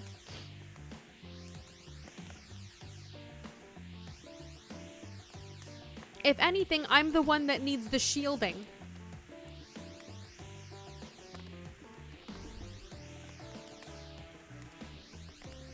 She is fine, but that's not the point.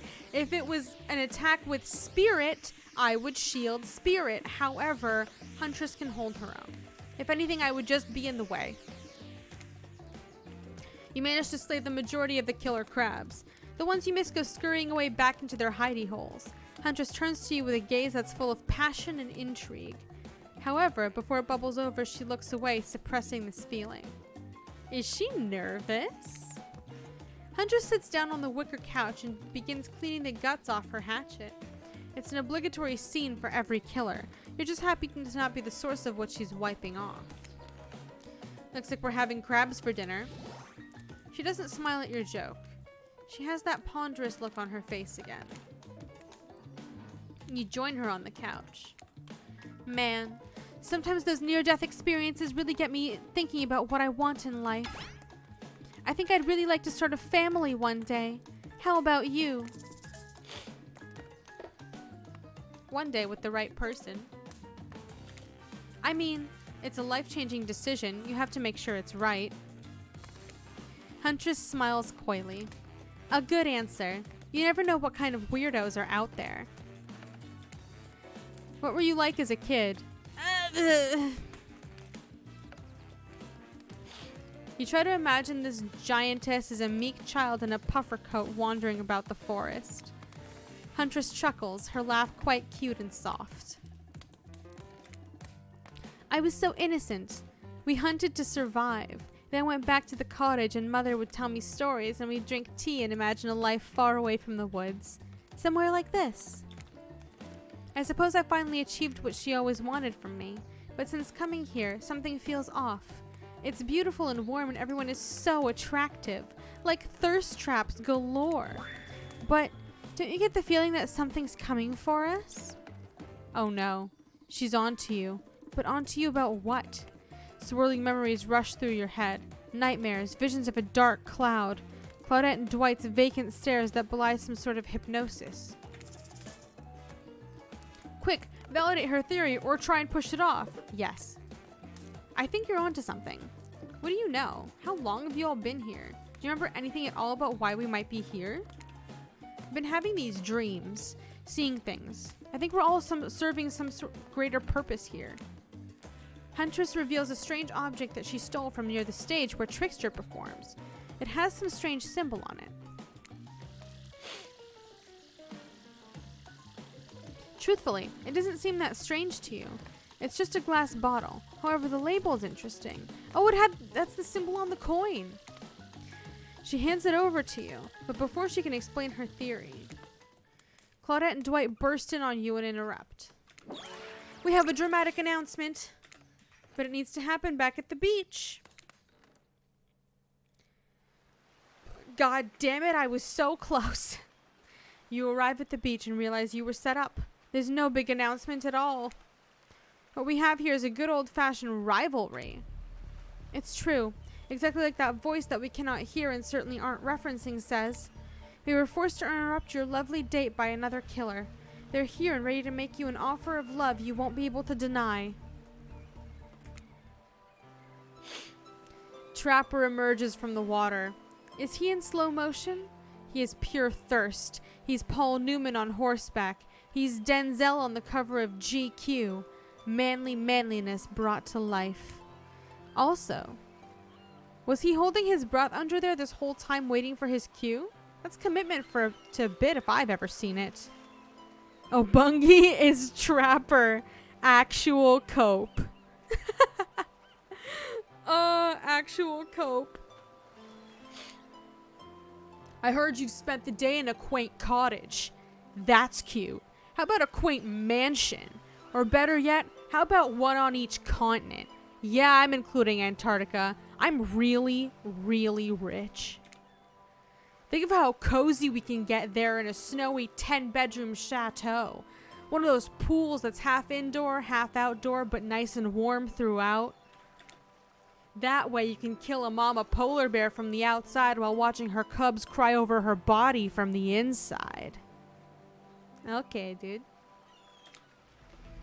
Wow. Trapper's the real deal. And by real, I do mean really. And by deal, I mean evil. Plus, you really want to hunt for your food for the rest of your life? With me, you'll get it both ways. Savagery and someone to clean up after you. Sounds nice, huh? Ew. That life isn't for me, bro. I'm very impressed you can speak with an implied quotation marks. Very cool. This guy's a total douche nozzle. Try hard much? He's like the turn of the century Pacific Northwest version of a Wall Street bro. Trust me, it tracks. Patrick Bateman with a huge chip on his shoulder. You wouldn't go with him if he were brandishing a cleaver at you. Oh shit, he is. No. Thanks, but no thanks. I'm into a quieter lifestyle. I relish my independence and don't need someone to wipe my butt for me. You run back into the huge arms of Huntress. She hugs you tight. So tight you think you feel the life leave your body for just a moment, but it hurts so good. You know what? I'm impressed that you stood up to me. I appreciate someone giving me their totally honest opinion, even if that opinion makes me want to carve out your liver. Huntress will protect me, we're fine. And the butt wiping comment, that's not what I meant by clean up after you, but I'm hiring someone to do that for me the moment I get home.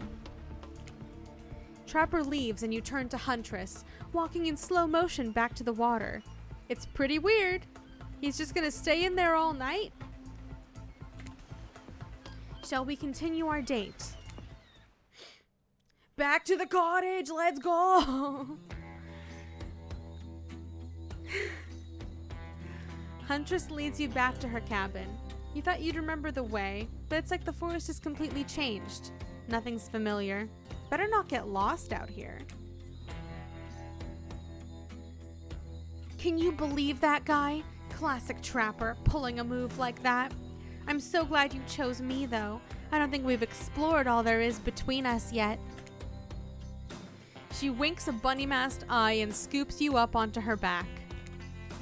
Huntress runs through the woods with you piggyback riding her. It is twilight. She totally reads Twilight. The wind ruffles your hair. Animals clear a path for the mighty woodswoman as she races by like the lead from that famous teen vampire drama in that one scene where he calls her a spider monkey. Huntress doesn't call you that. I hope she doesn't.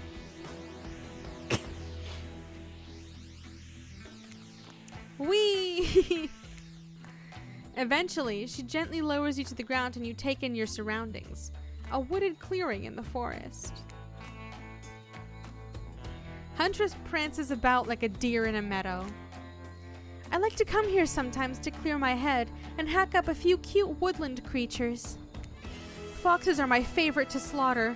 They think they're so cute and sly, but I see right through them. They're just assholes. Great with hot sauce. Huntress hears rustling and darts off to find its source, crouching down low like an animal. Now you're alone in the middle of the forest. Which way did you come from again? No idea. Your sense of direction's all off. A mellifluous voice floats through the air, landing upon your ears like syrupy honey. Come find me. I'm ready.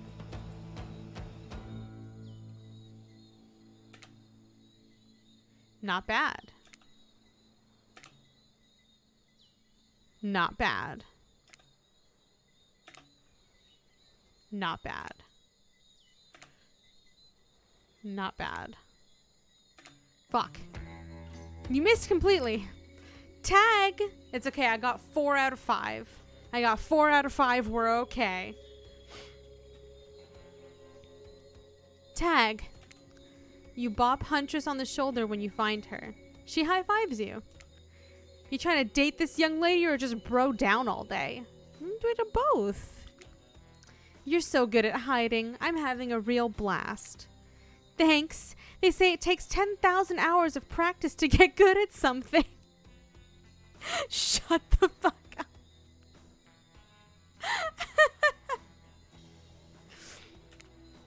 Hey, they do say that. You know the people that have like 10,000 hours in Dead by Daylight have a website where you just practice skill checks when you're not playing the game? You just sit there and do skill checks all day. Just constantly.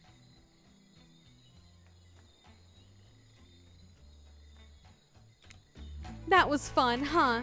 I keep just trying to relax and have a good time, but that's really hard for me. Anytime I let my guard down, something terrible happens. Like what? Sometimes I find young girls in the woods, little perfect angels that need my protection, but if I turn my back for a moment, they wind up dying. That got dark, but you feel like Huntress wouldn't admit this to just anyone. Oh look, Claudette and Dwight are back. Okay, we swear we're here for a good reason this time. Yeah, no one's manipulating us this time. It's just time for dinner. Come and get some grub. What a fun day you've been having. I can see it's written all over your face. You're shining. And that's not just the remaining anxious sweat from spending an afternoon courting a psycho killer. No. You really are feeling this whole romantic experience. Don't worry. I'll keep your dirty little secrets. But enough gentle ribbing. It's time to get back to business. All the appetizing singles have arrived for dinner, including Trickster. God, stairs fucked up here too. Why is it like this? I hate it. Wraith is here too.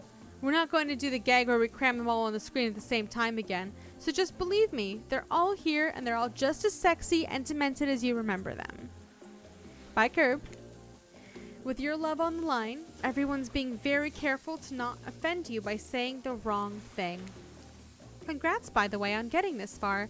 I'm as surprised as you are that these 4 are falling for you. No, not because of your personality, but because you just met them yesterday. However, since Wraith seems like the biggest longshot to end up holding onto your heart, he throws caution to the wind and speaks up. It's a pretty small consolation prize for being the least loved killer on Murderer's Island. But hey, letting them have this one moment in the spotlight is the least we can do. And heaven knows they won't do any better than that. I'm sick of watching everyone else gorge themselves while I'm preoccupied with, trying to get to the bottom of this never-ending nightmare. So tonight, none of that. I'm not really hungry anyway, so I say we just do a simple salad or something. The green kind, not the mayo kind. Mayo was gross. I'm fine with just lettuce. It doesn't have to be fancy. Not iceberg, though. It has no nutritional value. Letting Wraith choose was a mistake. That's on all of us. Dinner will be served shortly, but certain power brokers would like to know about your day. Would you like to share your day with the rest of the group? You've had an interesting day, that's for sure. But how will you describe it to the others? Say too much or too little and it could affect your standing with the group. Okay, but don't just sit there saying nothing. Nothing's not an option.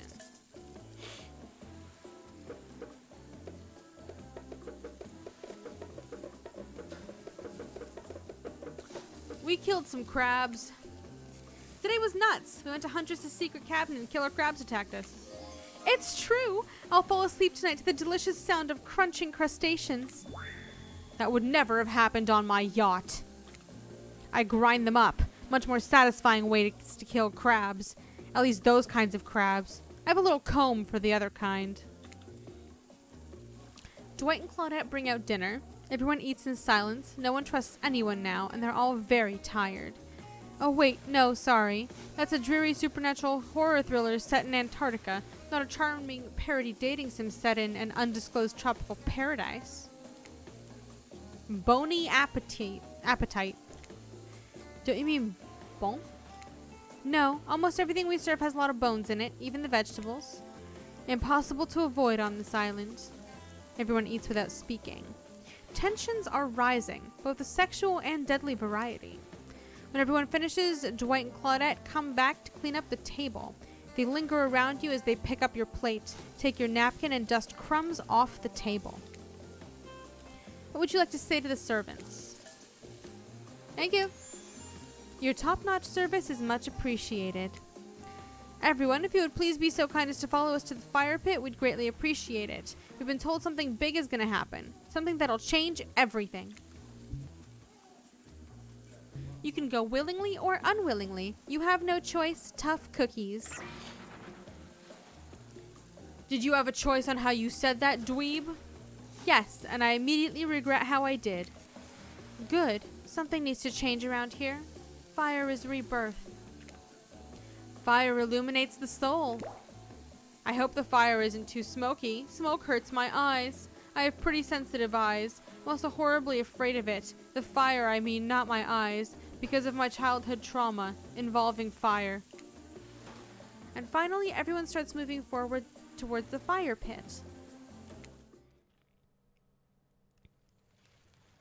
You take a seat on a comfortable log, feeling the fire's heat against your skin, and wait for other killers to take their places, wondering who will want to tell a story this time. Will narrator tell a story? I bet they've got a stunningly creative mind. Hey, you think, are they allowed to simply place thoughts in my mind like this? That doesn't seem fair. Everyone makes their way in, but something unexpected happens. Nothing happens. Something almost always seems to be happening here, so nothing is probably not a great sign. Oh, cool, and now everyone's looking at you. So, do something. Should I pick someone to tell the story? Or we could play characters? Boggle? We were actually thinking, why don't you tell us a story?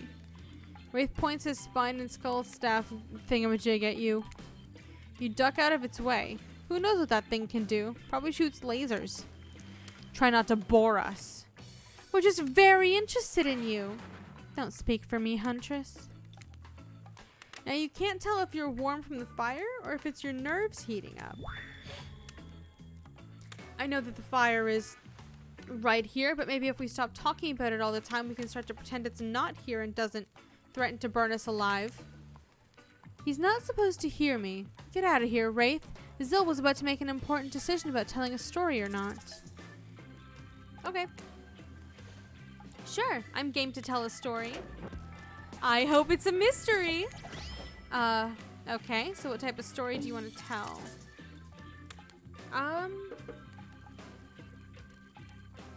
Give me romance.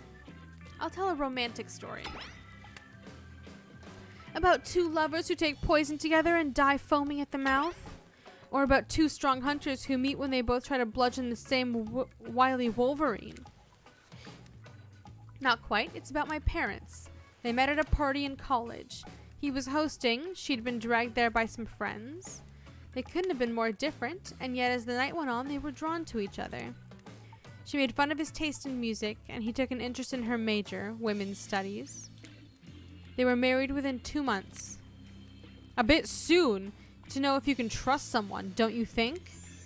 It's so sweet. Exactly. I learned a lot about love from them. If you know, you know. Some people don't need years to get acquainted with their partner. Love could spark from a mere look across a campfire. Now you've got their attention.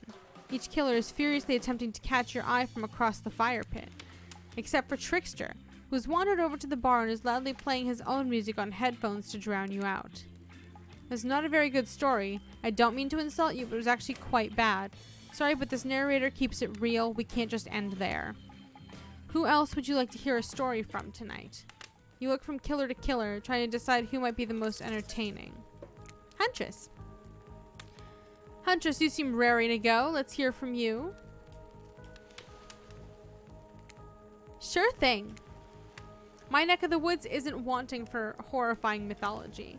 Mother once told me a story of a young man who was traveling back home after the war. Which war?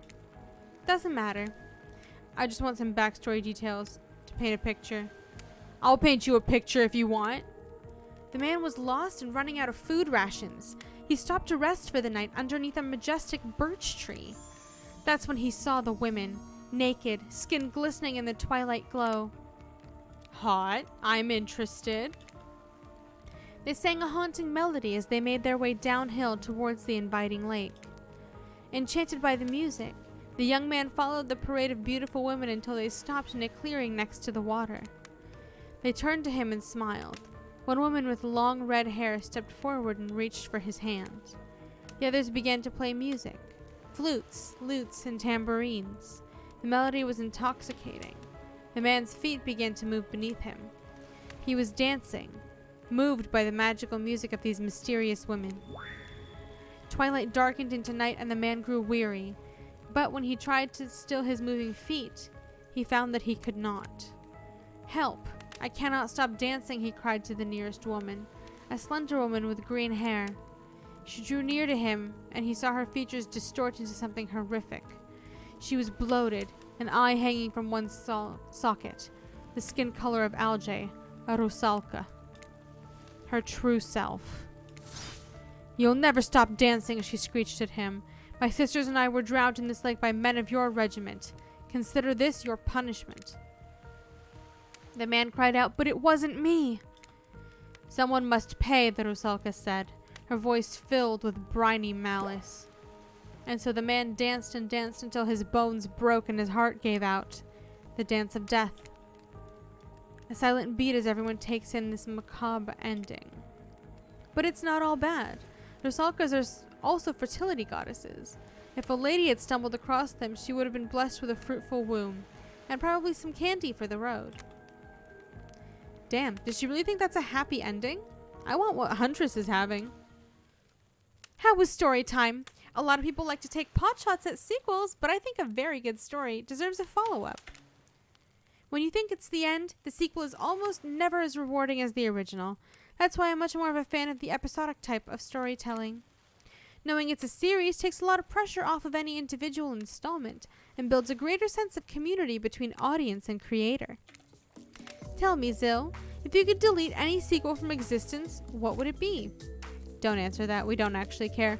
We're just here to make sure that we seamlessly move on to the next segment of the evening. God forbid my small talk get in the way of romantic Twilight moment. Dwight, I'm gonna need you to shut your trap. You know that we need to get back to that thing we do whenever we're not on screen. Okay. You have fun tonight and try not to wind up dead. Why did you say the words wink wink out loud? Dwight is physically incapable of winking. Not since the accident. And you do know that all these people are despicable criminals with double-digit kill counts, right? Except for Spirit. She really doesn't belong here. She's strictly a victim, not a perpetrator. No wonder she's pissed. Did I hear somebody trash-talking Spirit? Deal me in. What do you say we take this talk to the hot tub so I can soak this bod while I roast that ghost with some killer hot takes? please. Enough talk of burns, things that are lit or getting blazed. It's enough that these activities will have to be set next to a literal fire. Must I be surmounted by figurative flames as well? What if we turned and ran as far away from this place as we could? Just you and me. Oh, on those spindling legs? You'd probably tire before you got too far. If it's running away to someplace more secluded, Zill is after. It should obviously join me. Have you seen these legs? Pure power. Not that my walk speed really reflects my giant stature, but that's because I choose to move slowly for stealthy reasons. It's my own choice and it's completely logical.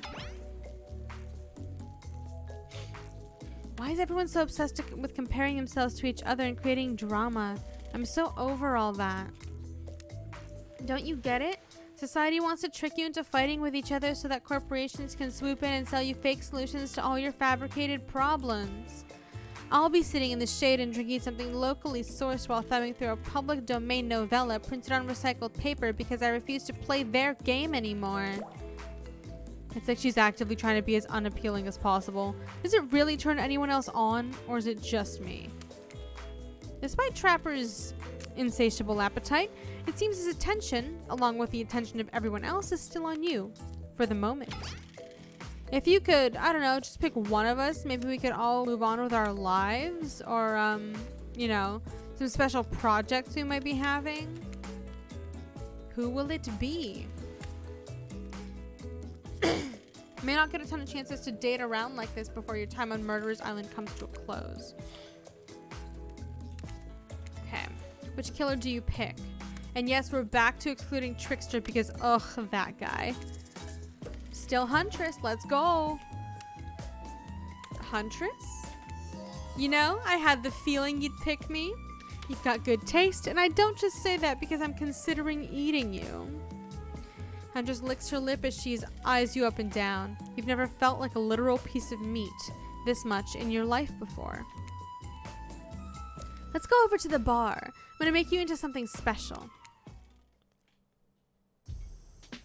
You and Huntress whisk yourselves away to the bar, and when you arrive, you find an arrangement of arts and crafts supplies. And are those taxidermy tools? Cool, cool, cool. Are you freaking out? I'm not freaking out. I love taxidermy arts and crafts time. You wonder what's going through Huntress's head. Though she's bubbly and enthusiastic, you're always terrified she might snap. Something on your mind? Drink this. Oh, it's another one of these. Let's go. Huntress hands you a seemingly normal tropical cocktail. You look around and consider what else there is to live for besides becoming Huntress's little toy, and the conclusion is bombs away. You pound the drink. It's quite nice. I've been thinking about making you a present, a mask. Would you be into that? Yes, of course. I've always admired yours. What would you like? Give me an anglerfish mask. A mask with a light dangling on the front of it, a big scary fanged teeth. All the better to see in the dark when I go out for my evening hunt and chomping my prey to death. Talking anglerfish, baby. That is such a cool idea. Badass. Yeah, I'm full of cool ideas. I don't even know where they come from. Probably like the clouds or something. Good save, good save. Well, I know what I'm going to be working on tonight. All alone, in my skimpy pajamas. Huntress winks at you. Should we just, like, get out of here? These drinks are making me pretty sleepy. Should we just, like, get out of here? Maybe go get directly into your bed? No, that's not how tonight goes. I mean, it's not how it's supposed to go. Not yet, at least. Haha, you kooky kids. Soon. Huntress, you've got lots of hobbies. Why don't you share something with us that you're passionate about? Something less deadly than throwing axes or chasing survivors. Maybe? Just a thought? Making more masks? Or wait, making matching gloves? No, you little joker. Thinking of a different type of making. Making our victims die fast, medium, or slow deaths depending on the mood we're in. It's another round of be careful what you wish for on Murderer's Island. Dwight, I need your help, doing something in a different place entirely. You read my mind, meet you there. I'm talking about mycology. You know, mushrooms? I've picked a lot of them, and I'm very familiar with which ones make for a great soup base, and which ones make you super dead. I'll show you 2 mushrooms. You point at the one that's safe to eat. Okay, that sounds easy enough.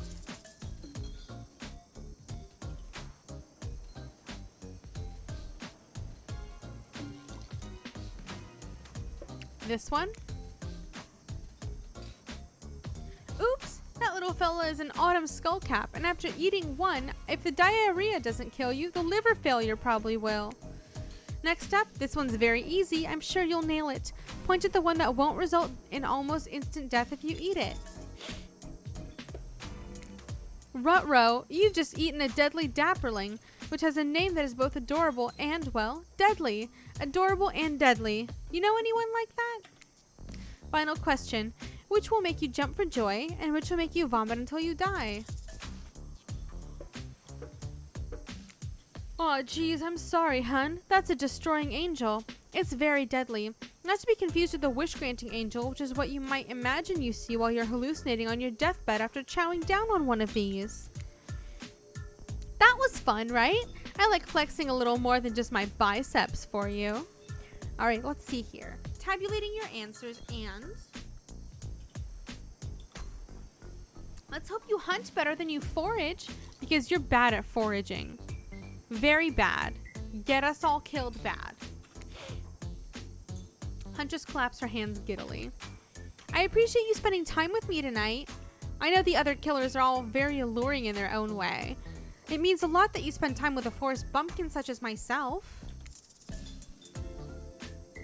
I'm not gonna lie, my throat's getting very, very dry. You're no bumpkin. You're a strong, independent woman. Don't demean yourself. Huntress leaps on you, knife to your throat. I'll demean myself if I want to. She's angry, but also turned on? This is pretty hot. We're here. Claudette and Dwight are gathering everyone on the beach. Typical. Exactly what the voice said. You're the only one who can hear me. The gang's all together again on the volleyball court. Seems like only yesterday you were sitting on the sidelines watching everyone get sweaty. That's because it was. It's so late that the sun is already beginning to rise. Better get this over with quickly so that you can get some beauty rest. I do not recommend the eternal damnation of perpetual narratordom. Good thing you've really used your time well since then. Really getting to know the gang. The brain, the mogul, the basket case, the psychotic bunny girl. You know, the 4 types of people. Anyway, everyone is gathered here on the volleyball court for a new type of game. Pitch your dream date and see who Zill chooses. Yay! Who's ready for a round robin? How round are we talking? Not to eat, Huntress. Each killer gets 2 minutes to tell you about the dream date they have planned for you tomorrow. In no particular order, which is a weird thing to mention, right? Almost like the order does matter. Wraith, why don't you go first? You look like you'd hate that. Wraith? I don't know. I really prefer to just tell Zill privately. I don't really know what's going on. I don't really know if that's going to work with his game mechanics. What if you just whispered it to Zill? Wraith considers for a long moment. That's fine. Without moving, Wraith lowers his voice to a barely audible whisper. Tomorrow, we have to find my bell. And then I can finally tell you about what I've been working on. It's gonna be really special. The kind of thing where we will be really bond. And maybe finally get off this island. Maybe then we can go on a real date. You done? Is that it? Wraith nods. Great. Huntress, why don't you take it from here? Tomorrow morning I'm planning on a nice atmospheric breakfast on the yacht. Don't worry, Trapper won't even know it's gone. What was that? Nothing. Go away. Then, boy oh boy, I've got such an adventure planned. It involves hunting for treasure. What kind of treasure are we looking for? Guess you'll have to pick me to find out. Let me tell you, it's primo stuff. Now, if you don't mind, I've got to start preparing, because it's clear that you're already going to pick me. Yes. Confident and mysterious. Trapper, let's go. Would you like to make us all uncomfortable by pushing the boundaries of what's acceptable, not only in polite society, but within the narrative of this in-world event, and also the larger meta-narrative of Dead by Daylight dating experience? Sometimes you just gotta say it. Why, yes, thank you, I'd love to. So, Zill, you're thinking of picking me? Well, this is your final warning. Pick me and be punished. And rewarded? Tomorrow will suck. Probably. I'm not an easy guy to get along with, I know that. But I can tell you this much. I'm hiding a secret on this island that will make fans shit themselves with excitement. If you like Trapper, you're gonna love it. And if not, you're a maggot. Also, everyone, even confident sexy ladies in rabbit masks, better stay the hell away from my yacht. Great! Huntress, why don't you take it from here? Oh, we've already done this. Already done Huntress. Oh, they forgot to put Spirit.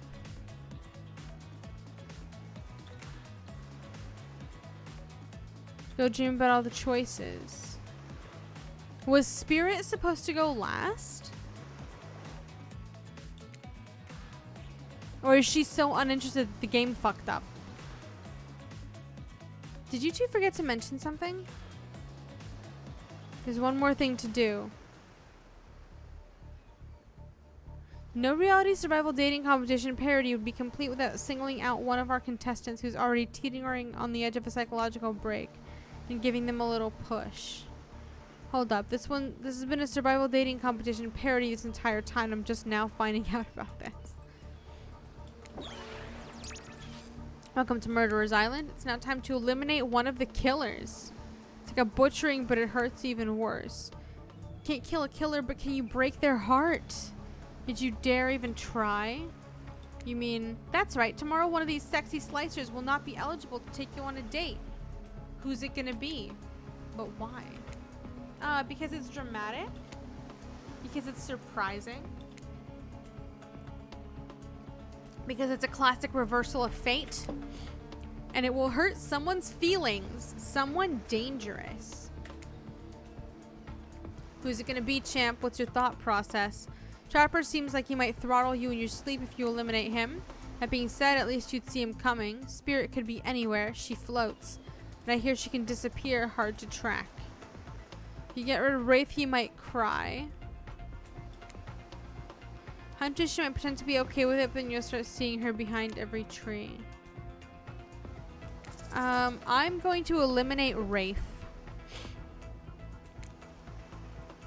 Look, I'm here and I'm horny and I'm not really gonna get positive reinforcement from you, Wraithy Poo. Please don't take this personally. It's just my opinion of you and who you are and what you're about deep down as a person and how I don't like it. Like, give me something, you know? A kiss, a wink, hold my hand. Finish telling me all about this mysterious stuff you're obsessed with. Or better yet, don't. Wraith rises, taller than you've ever seen him, and calmly walks to the exit. Before he leaves, he turns to you. When you came here, I thought perhaps you would be different. I don't know how my last bit of hope in humanity hadn't been snuffed out, but it wasn't. It is now. You're just like the rest of them. There's no hope of goodness here. The only thing I can do is try to escape. Or burn everything and everyone to the ground. He leaves. Pretty badass exit. Was not expecting that. Now that you've broken the heart of someone heartless, you should go get some shut-eye. And don't worry too much about the broken heart you've left behind. Because, of course, they'll be receiving a consolation prize. They might not get to go home with Zell when this is all over, but they'll never sleep alone again. That's right, we're sending our eliminated player home with a trickster body pillow. The next best thing to the real trickster. Might not hug you back, but it definitely won't try and stab you.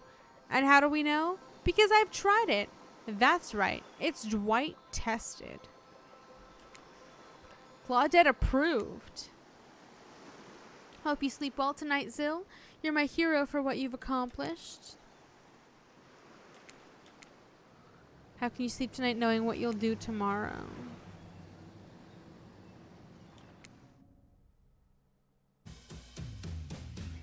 What a crazy way to end the day. An elimination? I don't even know it was that kind of a game. Let's check in with everyone, especially with our loser. Everyone deserves a send-off.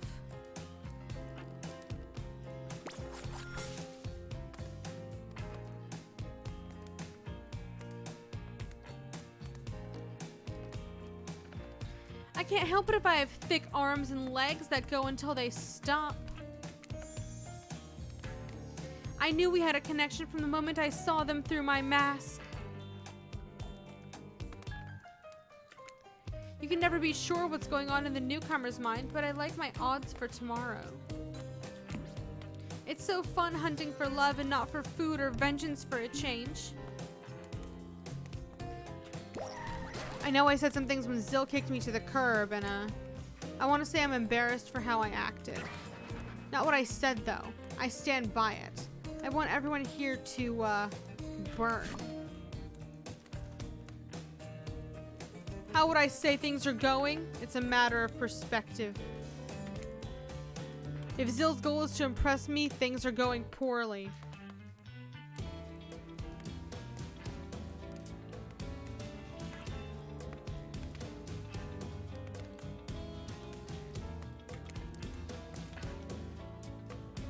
But if Zill's goal is to get themselves killed, they're doing an amazing job.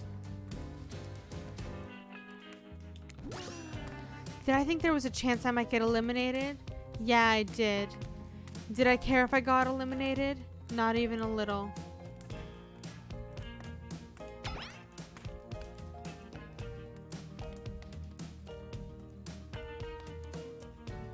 Does the volume of words I spend talking about how much I don't care about things signify a deeper yearning within me to be seen, heard, and validated by those around me?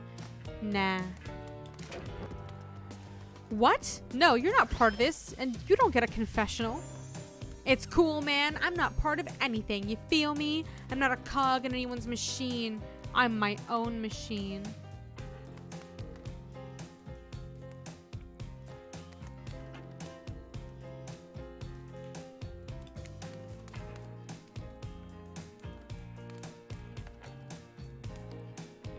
But I got my new album, upcoming tour, finalizing the new speaker line, producing a limited series on my life, starting a new social media NFT crypto app, and doing all those private gigs over on IP Island.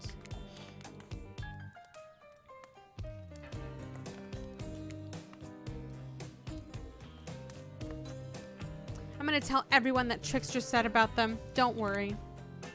I'm taking your favorite established characters from all over pop culture that can't be seen on this island.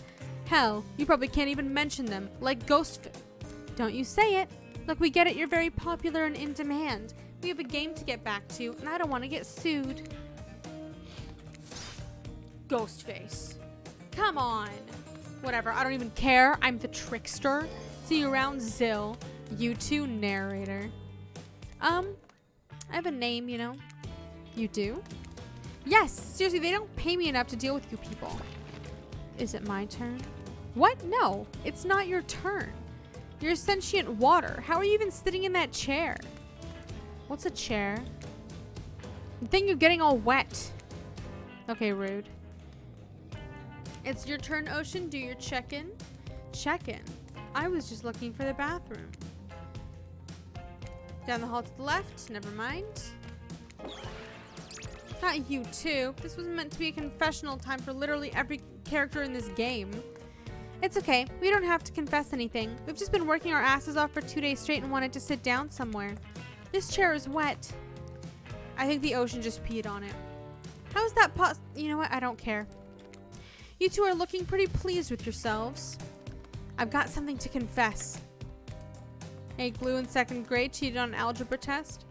Watching Wraith get eliminated was the first time in this unending spiral staircase of pain that is my life that I felt a modicum of joy. Every minute that I'm alive is a nightmare. This place, this sun, these sweet sugary drinks. It sounds fun for a long weekend, but for an eternity? The unrelenting rhythm of crashing waves and wailing seagulls. It's like a crescendoing song of evil that makes me question the very foundation of this universe. Why am I here? Why are any of us here? What kind of sentient being would do this? Please, erase me from this existence. Make it so I was never born. Pull the plug on this experiment and let my soul be free. Please, please get me out of this polo shirt. Okay, let's get you back to bed, buddy. I don't want to go to bed. Going to bed means eventually I'll have to wake up. Oh. Everyone's had their shot to annoy me tonight, so let's hit the hay. I think there's only one more day. Soft sunlight warms your skin, nudging you awake. Also, you're using a killer crab as a pillow, which is sort of okay. You put your head on You pull on your beach attire and splash water on your face. Dwight and Claudette approach. You notice your stomach flutters with butterflies. You've been infected with zombie butterflies. It's time! Claudette gestures over to the beach where the killers all stand flanked by tiki torches. It's a scene very reminiscent of a TV show you used to hate watch with your ex. Suddenly the message is clear. You're going to declare your affections for a killer in front of several other killers. Hey, isn't Trickster supposed to be here? We paid him good money to make some half-assed cameos in this show. I'm going to chew his agent out. But before they walk you over for your big moment, don't think we haven't noticed how kind you've been to us, Zill. It can't be easy being thrown into a mysterious island for seemingly no reason, surrounded by terrifying killers trying to manage your most primal impulses. Murder and making out. And you've kept a cool head and treated us, your friendly island hosts, with dignity and respect. So don't tell anyone we told you this, but just a little hint for you going forward. Don't try to go all the way with a killer who isn't into you. Relationships are two-way streets. And if you don't have a green light with in the other direction, you might end up in the friend zone. That doesn't sound so bad. What do you think you are exactly? Dead by Daylight doesn't do friends. There are killers and survivors. I'm afraid we can't say more. Okay, so who's into me? Well, I see the sparks flying between you and Huntress. I saw her whittling a little figure of you last night while everyone else was asleep.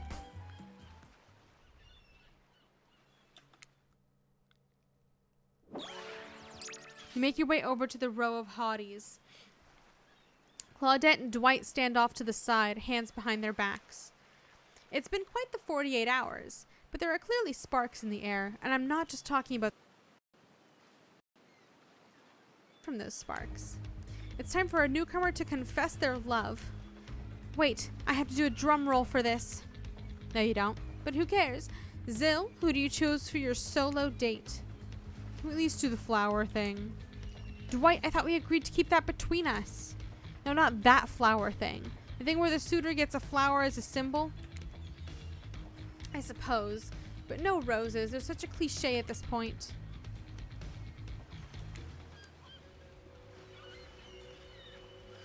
Beautiful. You've got one good, Dwight. This is a lovely bouquet. Who do you select to receive these flowers and spend the day with you today? Obviously, we're going Huntress. You turn to Huntress. She's never looked her in the light morning breeze. A seagull lands on her shoulders like she's a beachy cartoon princess. She snaps the seagull's neck and stuffs it somewhere under her flowy dress, probably to save it for lunch. She can't help but hunt. Huntress, I choose you. Let's spend the day together and see if we think a future is possible for our love. Me? Really? Huntress throws her hands up in the air like a bear and gallops towards you. At first, you think she might swipe at you with her gigantic hands and knock the life out of you. Instead, she scoops you up into a hug and takes her place at your side. And she just stuck her tongue out at the other killers. Sometimes the immature move is the right one. It's sure to be a fun day. Yep, just Claudette and I hanging out, no one competing for our love, wondering what we did in a past life to end up embroiled in this unrelenting misery. Let's go! Date, date, date. Huntress eagerly leads you out to the yacht to begin your romantic day together. You have to admit, warm, salty air on your skin, the sound of crashing waves is a pretty perfect morning. Just you and Huntress. Hey, cuties. Ah, Ocean's here too. Did you know that I'm teeming with flesh-eating bacteria and dead bodies? You sure you're okay here on the ocean? I know you don't like to be out in the open. Something about being here with you makes me feel safe.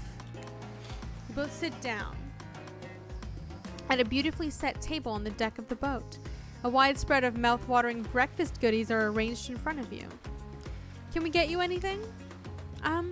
You look a bit green. I get extremely seasick.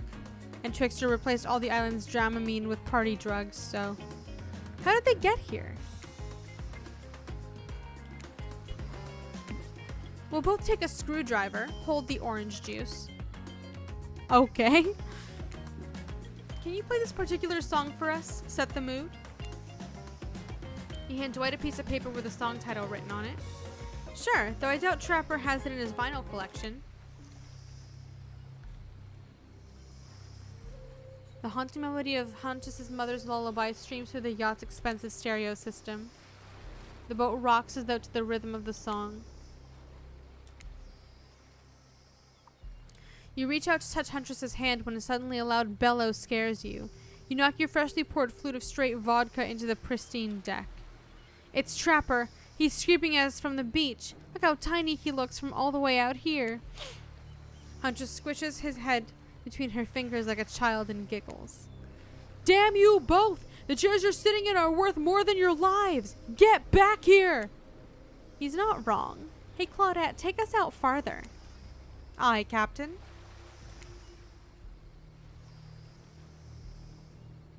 Can she drive a boat? I guess we'll find out. Alone again. I have something for you. For me? Huntress reveals a package wrapped in a bloodied apron. You clap your hands like a kid on their birthday. Her playful attitude is rubbing off on you. I made that mask you asked for. I almost forgot, but I bet you didn't. This is the whole reason you pursued Huntress, I bet. Definitely to get a mask of your own.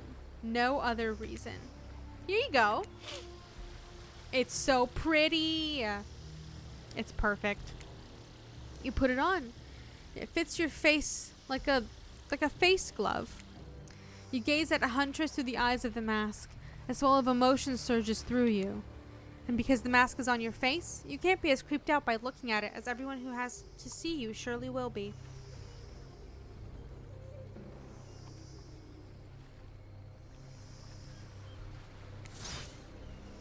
Let's go back to my place. She downs her screwdriver. Quote unquote screwdriver. The tension is palpable as you enter the cabin. You could cut it with a hatchet. Give me a break. It's day 3 of killer jokes, and narrator only has so much mojo. Huntress sits you down at the cluttered table in the kitchen. You notice the bloodstains that have crept into every nook and cranny of the wooden planks. What poor creature died on this table? What do you care if they suffered? Get back in the ocean, Ocean. Stay here. Don't move a muscle or I'll hear it. I can hear any mammal's tendons creak as they stretch. It's a gift and a curse. I'll be right back.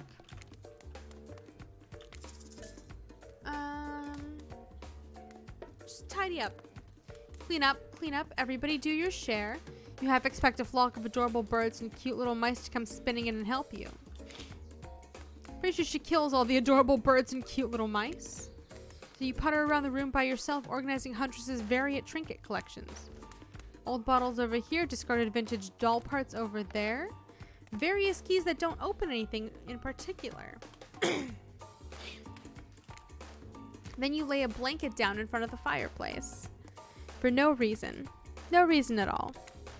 You're certainly not imagining all the naughty things that could go down on such a blanket. What's that in her strong, delicate hand? You reach out for her, longing to stroke her blood-matted hair and scratched up shoulders. I thought we could get warm by the fire. She wags a finger at you, a bunnylicious smirk on her face. Not so fast.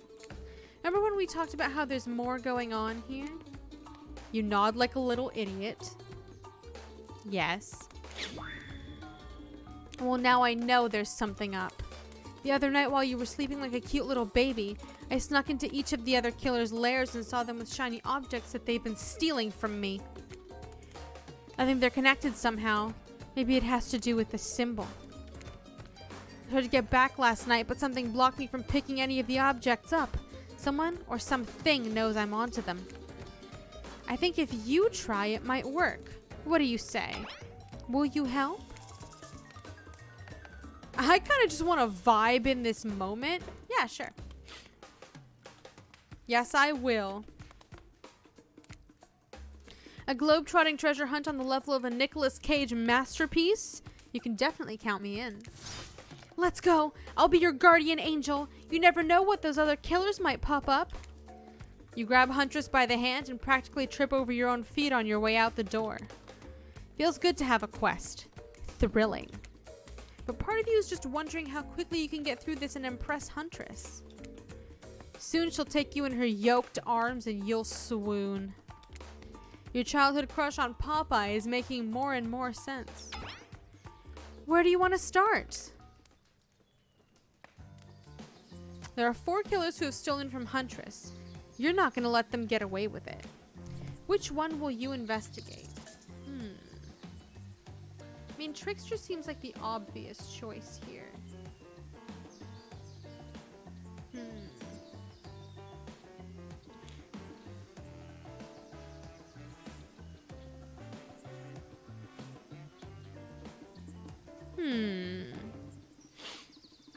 Let's go to Trickster.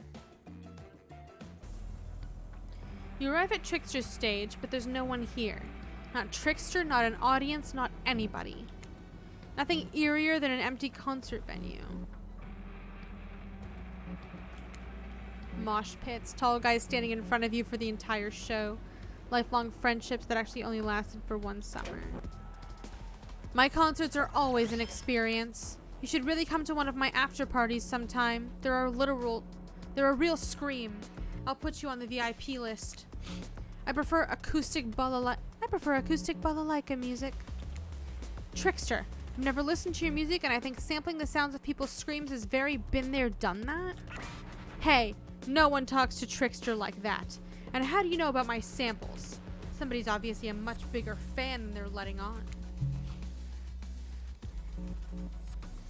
Show me where Huntress's shiny, mysterious object is, or I'll wipe that grin off your face with a chloroform-drenched rag. Good line. Way to harsh my mellow. Deranged violence and torture is only cool when I do it because it's my commentary on a shallow society. Your thingamajig is that away. Trickster backs away from you and resumes practicing an intricate dance routine. The way you stood up to that bootleg Backstreet Boy just now was wow. If I weren't so strong and stable on my feet, I'd swoon, but it just wouldn't be believable. Find me my shiny thing, champion. Perfect. Not bad. Not bad. Shit. Missed. Missed. Sometimes you think you've got your target lined up and then your axe misses its mark. It happens to all of us. Consider it practice. And consider yourself lucky you've chosen to be with me, because I'm excellent at stealing back what's been taken from me. I just grabs something shiny from the ground and sprints away. Well, run.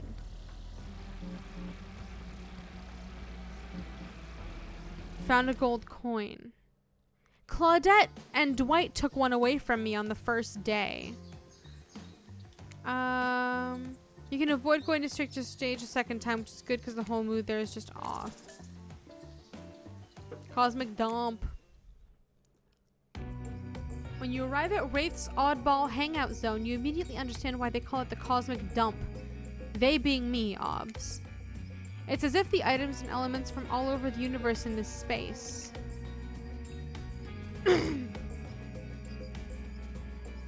Oh, cool. He just has it, like, carved.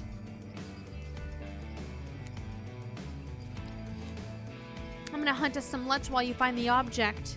It's extremely shiny. How long have you been standing there? Are we ever really there? I don't have time for your existential crisis today, Wraith. Huntress and I are totally gonna get it on soon. I think. I hope. Look, I need to find a special object you have hidden here. You stole it from Huntress and she knows. So you're trying to figure this whole thing out too, huh? Come check this out. Wraith leads you to a telescope.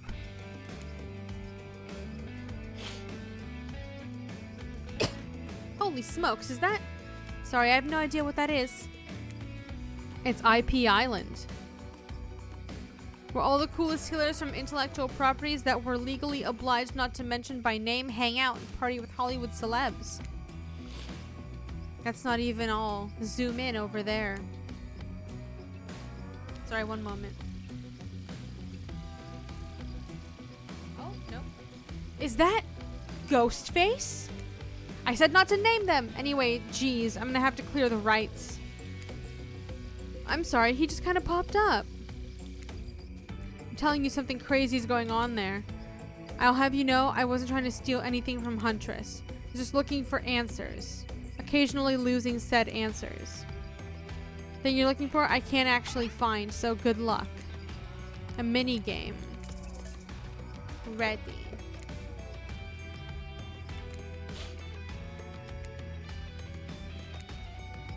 Perfect. Shit. And missed the last one. You see an old pair of glasses on the ground and quickly grab them. You found it! So shiny! I knew I could count on you.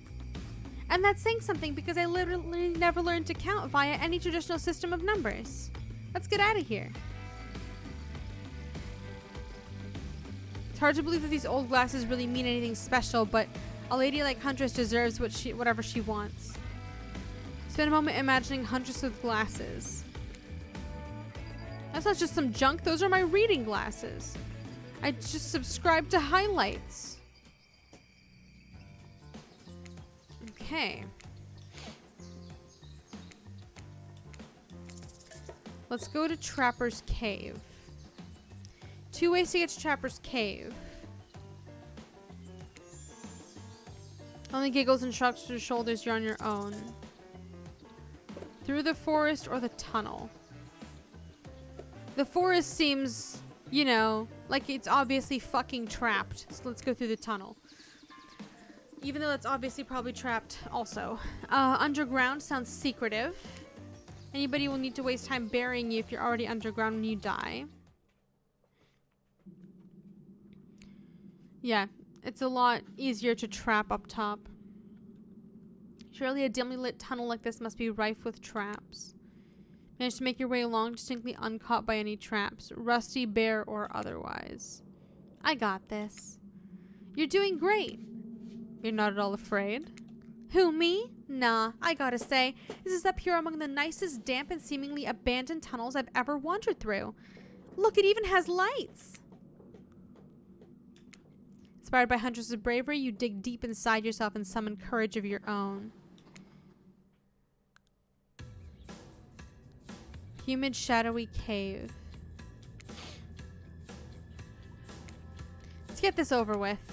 When your eyes adjust to the darkness, you see Trapper. He leans against the wall of the cave like a detective in an old film noir. I knew you'd come.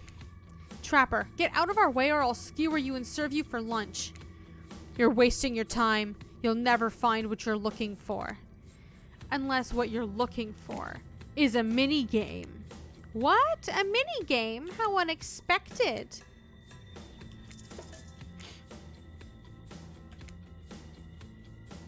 Perfect. Perfect.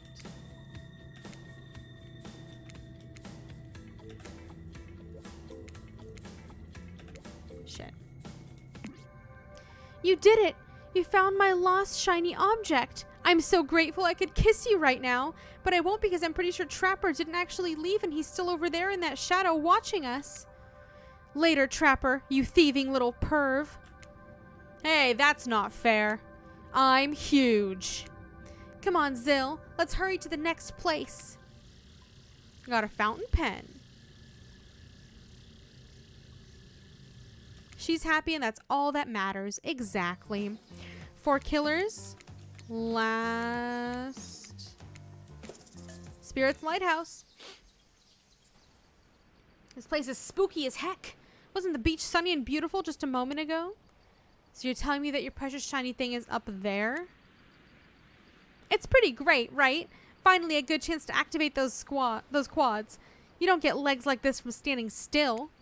But you already know, I love a good workout. Running, jumping, climbing, roughhousing. Hit that damn shiny thing before your immeasurable horniness melts your brain and it runs out of your ears. Yeah, I called it out. It's obvious to everyone. Just own it. Shall we? It's so dark you can barely see the step in front of you.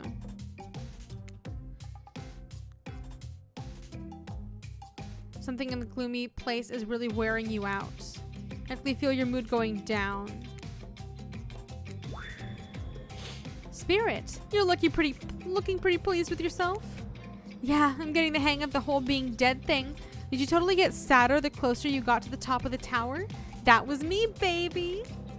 I've got to share the wealth, and by wealth, I mean unending despair. You're probably here for one of your precious shiny things that I've stolen. Good luck finding it. I'll be over here reading if you need me. Let's find the shiny thing. Anything to brighten the mood in here. Don't miss the treasure.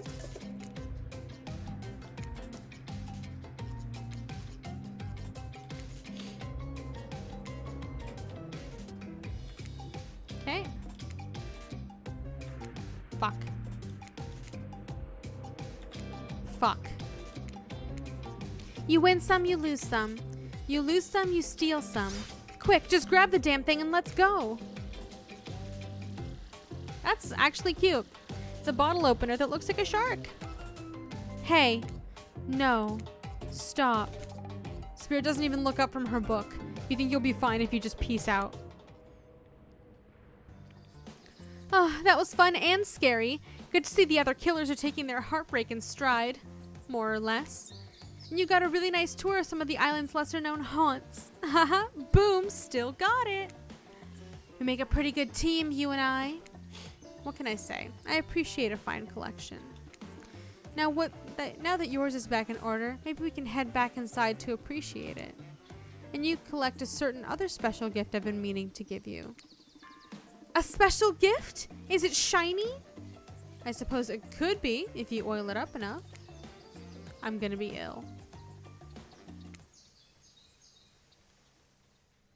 When you enter the cabin, it's dark, barely lit, deep shadows stretching out from wall to wall. Somehow it manages to be a little bit terrifying, but also a little romantic. But you barely even notice. You've got other things on your mind. You're practically undressing each other as you walk through the door. Mine's elsewhere, neither of you realize that the door was wide open already. You were incredible. Every time you found one of my objects, my heart beat faster and faster. Is there anything they can't find? The fireplace is crackling. Your heart is pounding. The smell of cinnamon is in the air. But wait. Who's that? Huntress quickly pulls her beach cover back on. My darling. An older Russian woman bearing a striking resemblance to Huntress sits, warming her hands by the fire. She turns to you and you're shocked to see that she appears to come from a completely different time in history, wrapped in old unfamiliar clothes that are completely out of place here at this beach retreat. Without thinking, you blurt out.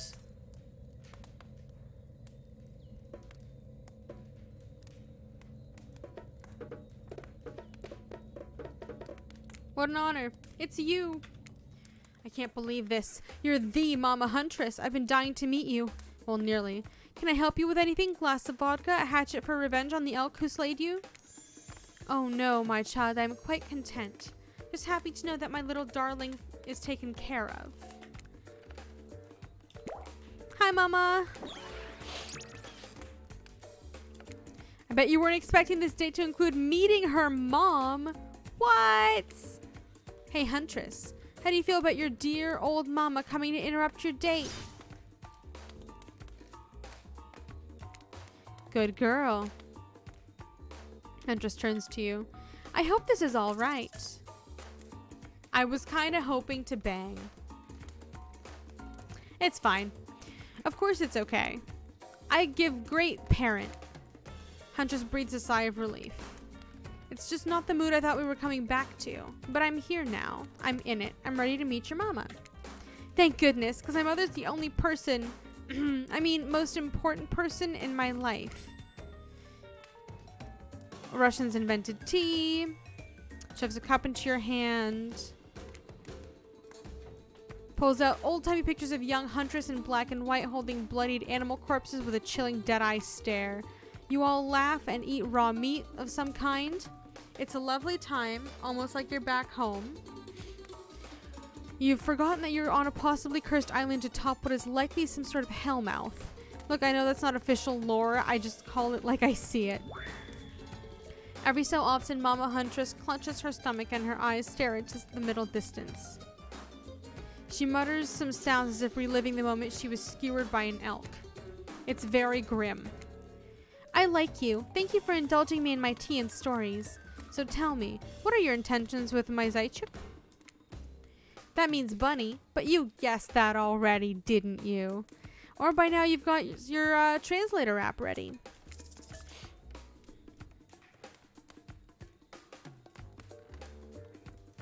Family. All that's on my mind is family. To forge our own forest dwelling with a brood of half a dozen at least, hunting side by side forever. For you, one worthy of my honor, use it to clean your hatchet of viscera. Take the handkerchief. It's soft and smells of spices. I'll take good care of this. You point to Huntress. Her, on the other hand, she can take care of herself. Huntress is ecstatic. You've won over Mama. No easy task. My time on this plane is coming to an end. The weird magic from that ghost girl's black lighthouse won't keep me here for long. Yeah, black lighthouse can bring ghosts back to life. If you're still here, you're willing to believe anything. Yes. It was Spirit who brought you back. I'll have to thank her. Mama begins to fade. Huntress cries. I support this union.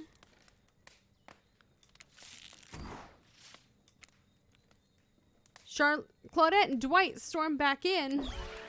It's time for a dramatic scene between the lovers. Shall we adjourn to the forest clearing for ambiance? You and Huntress stand holding hands in the forest clearing. Dwight and Claudette watch your interactions closely. Too closely. Hey, I really loved hanging out with you. I think it's time. Time? Okay, I'm ready for this. Time for you to call me by my real name, like my mother does. Will you call me Anna? Oh, that. Yeah, of course. I think Anna's a beautiful name. And you're a beautiful person. I guess. Zil, do you know what I'd like to do right now? With you, beneath the moonlight? I'm feeling closer to you than I ever have before, and there's nothing I'd rather do right now than... Does she mean what you think she means? Nope, she's looking right at Dwight and Claudette. Chop up these two fools with you. Absolutely. My hatchet is as sharp as my love for you. Let's get bloody. It's a gruesome scene as you and the Huntress go to town on these innocent survivors who just wanted to help you guys out. Let's go. We were being forced to help you. Aw, can't hear you, hun, on account of all the congealing blood in your mouth. Ah! Once you've made quite a mess of the survivors, you and Huntress look at each other with manic eyes. Shall we return to the cabin? I'd love to get you out of that beachwear into something a little less there. I thought you'd never ask. Let's go. Once inside the cabin, Huntress strips off her kaftan, revealing every curve of her muscled bod. You follow her lead, disrobing for the first time since waking up here on the island. You've been sleeping in your clothes. No judgment. It's a strange new place. You kiss, and yes, if you were wondering, it looks like she's gonna keep the bunny mask on for the sexy time. Hey, Teddy. We have answered the question. The mask stays on. How are you doing today? This is the part where I skedaddle. Decapitations? Sure. Tiger maulings? Love it. Dudes crushing other dudes in car crushers? Gotta have it. But hanky-panky? That I can't handle. I'll leave you horny kids to it. Mask has to stay on, just lurking, but had to eyes at this scene. Nice, nice. I can't speak French. Just because Huntress speaks Russian doesn't mean I do. I speak Canadian French. It's a thing. Look it up. It really is. Am I nervously running my mouth right now just to give you 2 time alone in the dark? Maybe. Stop me if you've heard this one. A hillbilly, a doctor, and a clown walk into a bar. We'll get back to it. Post doing it, you and Huntress lie together in the warmth of the fire. Everything's so perfect. Canadian Dan's game. Let's go. I can't believe you fucked up Dan's game, Obungi. That's unfortunate. You imagine Mama Huntress smiling down at you from beyond. You realize that's pretty gross to imagine her having just watched all of that, and you try to stop thinking about it. You did it on purpose, I'm sure you did. That was incredible. You're telling me. The door to the cabin creaks open. You cover yourself with a blanket. Oh God, a severed arm claws its way through the doorway, leaving a trail of blood in its wake. No, we've walked right into a scene from a horror film. As soon as people have sex, they die. Not when I'm around. Huntress procures a hatchet from out of nowhere. Was that in bed with you guys? The wriggling torsos of Dwight and Claudette follow their chopped up limbs. Slowly, the pieces of their bodies start to put themselves back together. Oh. What the fuck indeed, my friend. You thought this island would let us die permanently? Have you ever played Dead by Daylight? We have to get to the final scene. I mean, decision. It was very nice, though. Claudette and Dwight lead you and Huntress back to the empty beach. You both bask in the glory of being freshly laid. That sounds terrible, doesn't it? Like some sort of laundry detergent. Maybe that's good. I'll get my agent to start circulating that. The island is strangely quiet. No sarcastic remarks disguising a broken young woman from Spirit. No strange wide-eyed stare from the socially awkward Wraith. No threats of imminent violence from Trapper. Even Claudette and Dwight are tight-lipped. They seem almost zombified. Last day, you beautiful piece of meat. You've done so well. We're almost at the finish line. You didn't think I brought you all this way without a plan, did you? What kind of sinister body of salt water do you think I am? A whoosh of dark energy surrounds you and disappears as quickly as it came. The island noises begin to return. Birds chirp in their trees. The grass rustles in the light breeze. And oh look, the other killers are all here at the fire pit to watch the finale ceremony. I can't wait any longer. The pomp and circumstance is agonizing. You're telling me. Stick to the script, Claudette. Okay, so, Huntress, how do you feel about the newcomer? Are they everything your murderous little heart has ever longed for? Huntress stares you down for an agonizing moment. She steps towards you. My dear, I think that this is true love. Come with me to the Red Forest. Let's hunt the woods together and have a family bursting with babies. We'll raise them as fierce warriors who can defend their family and home.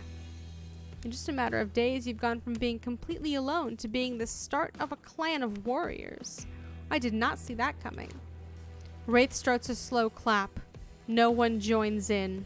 Typical. Whatever. Love is a concept made up by the greeting card industry. I'm out of here. Spirit floats back to her black lighthouse. Look behind you, it's Trapper.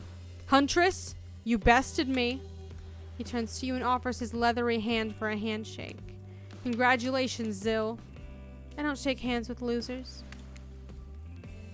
Trapper's eyebrows shoot up, and then he smiles. Did not see that one coming. You're all right, kid. I mean, I hate you completely. I want to kill you mercilessly, but you're all right. But wait, you haven't said anything to Huntress. Laugh in her face. No. And I love you too. Yes, let's move to the Red Forest immediately. Is 12 kids too many? Maybe in this economy, but who cares? Your heart is overflowing with joy as you and Huntress embrace. Is this what you've been missing your whole life? A woman with shoulders the size of mountains who won't take off her bunny mask even during intimate times? Yes. Yes! 1,000 times yes! You stare into the sunset and picture your life together. Happiness is real. That's a good image. Huntress lifts her mask and you finally lay her eyes on her breathtaking natural beauty. You know, the cabin I grew up in doesn't have the amenities that my luxurious new beach house has. I'm used to living as a beast, bathing in the river, running wild through the brushes. While telling you this, Huntress has left her bathing suit behind and entered into the jungle. And you haven't lived until you've been one with nature. Roar. You chase Huntress into the woods, leaving your own bathing suit behind. The end.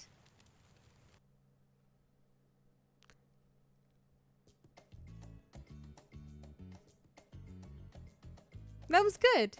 That was very fun. I got the achievement 1 down.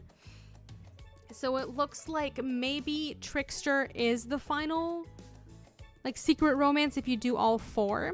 I'm not going to be doing all 4, both on or off stream. I think I just wanted to play this for shits. We picked one and we stuck with it. I'm not planning on replaying this at all ever, but it was a very, very fun time for what it was. Had a lot of cheesy dialogue, mostly cheesy dialogue. It had a couple of good laughs, had some good jokes at the DBD community. And yeah, I think I'm just gonna leave it here.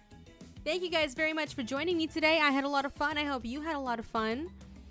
I will be back tomorrow. I'm not sure at what time, and I'm not sure what I'll be playing, but I will be back tomorrow. Have a great rest of your day, everybody. Stay safe, and I'll catch you next time. Goodbye.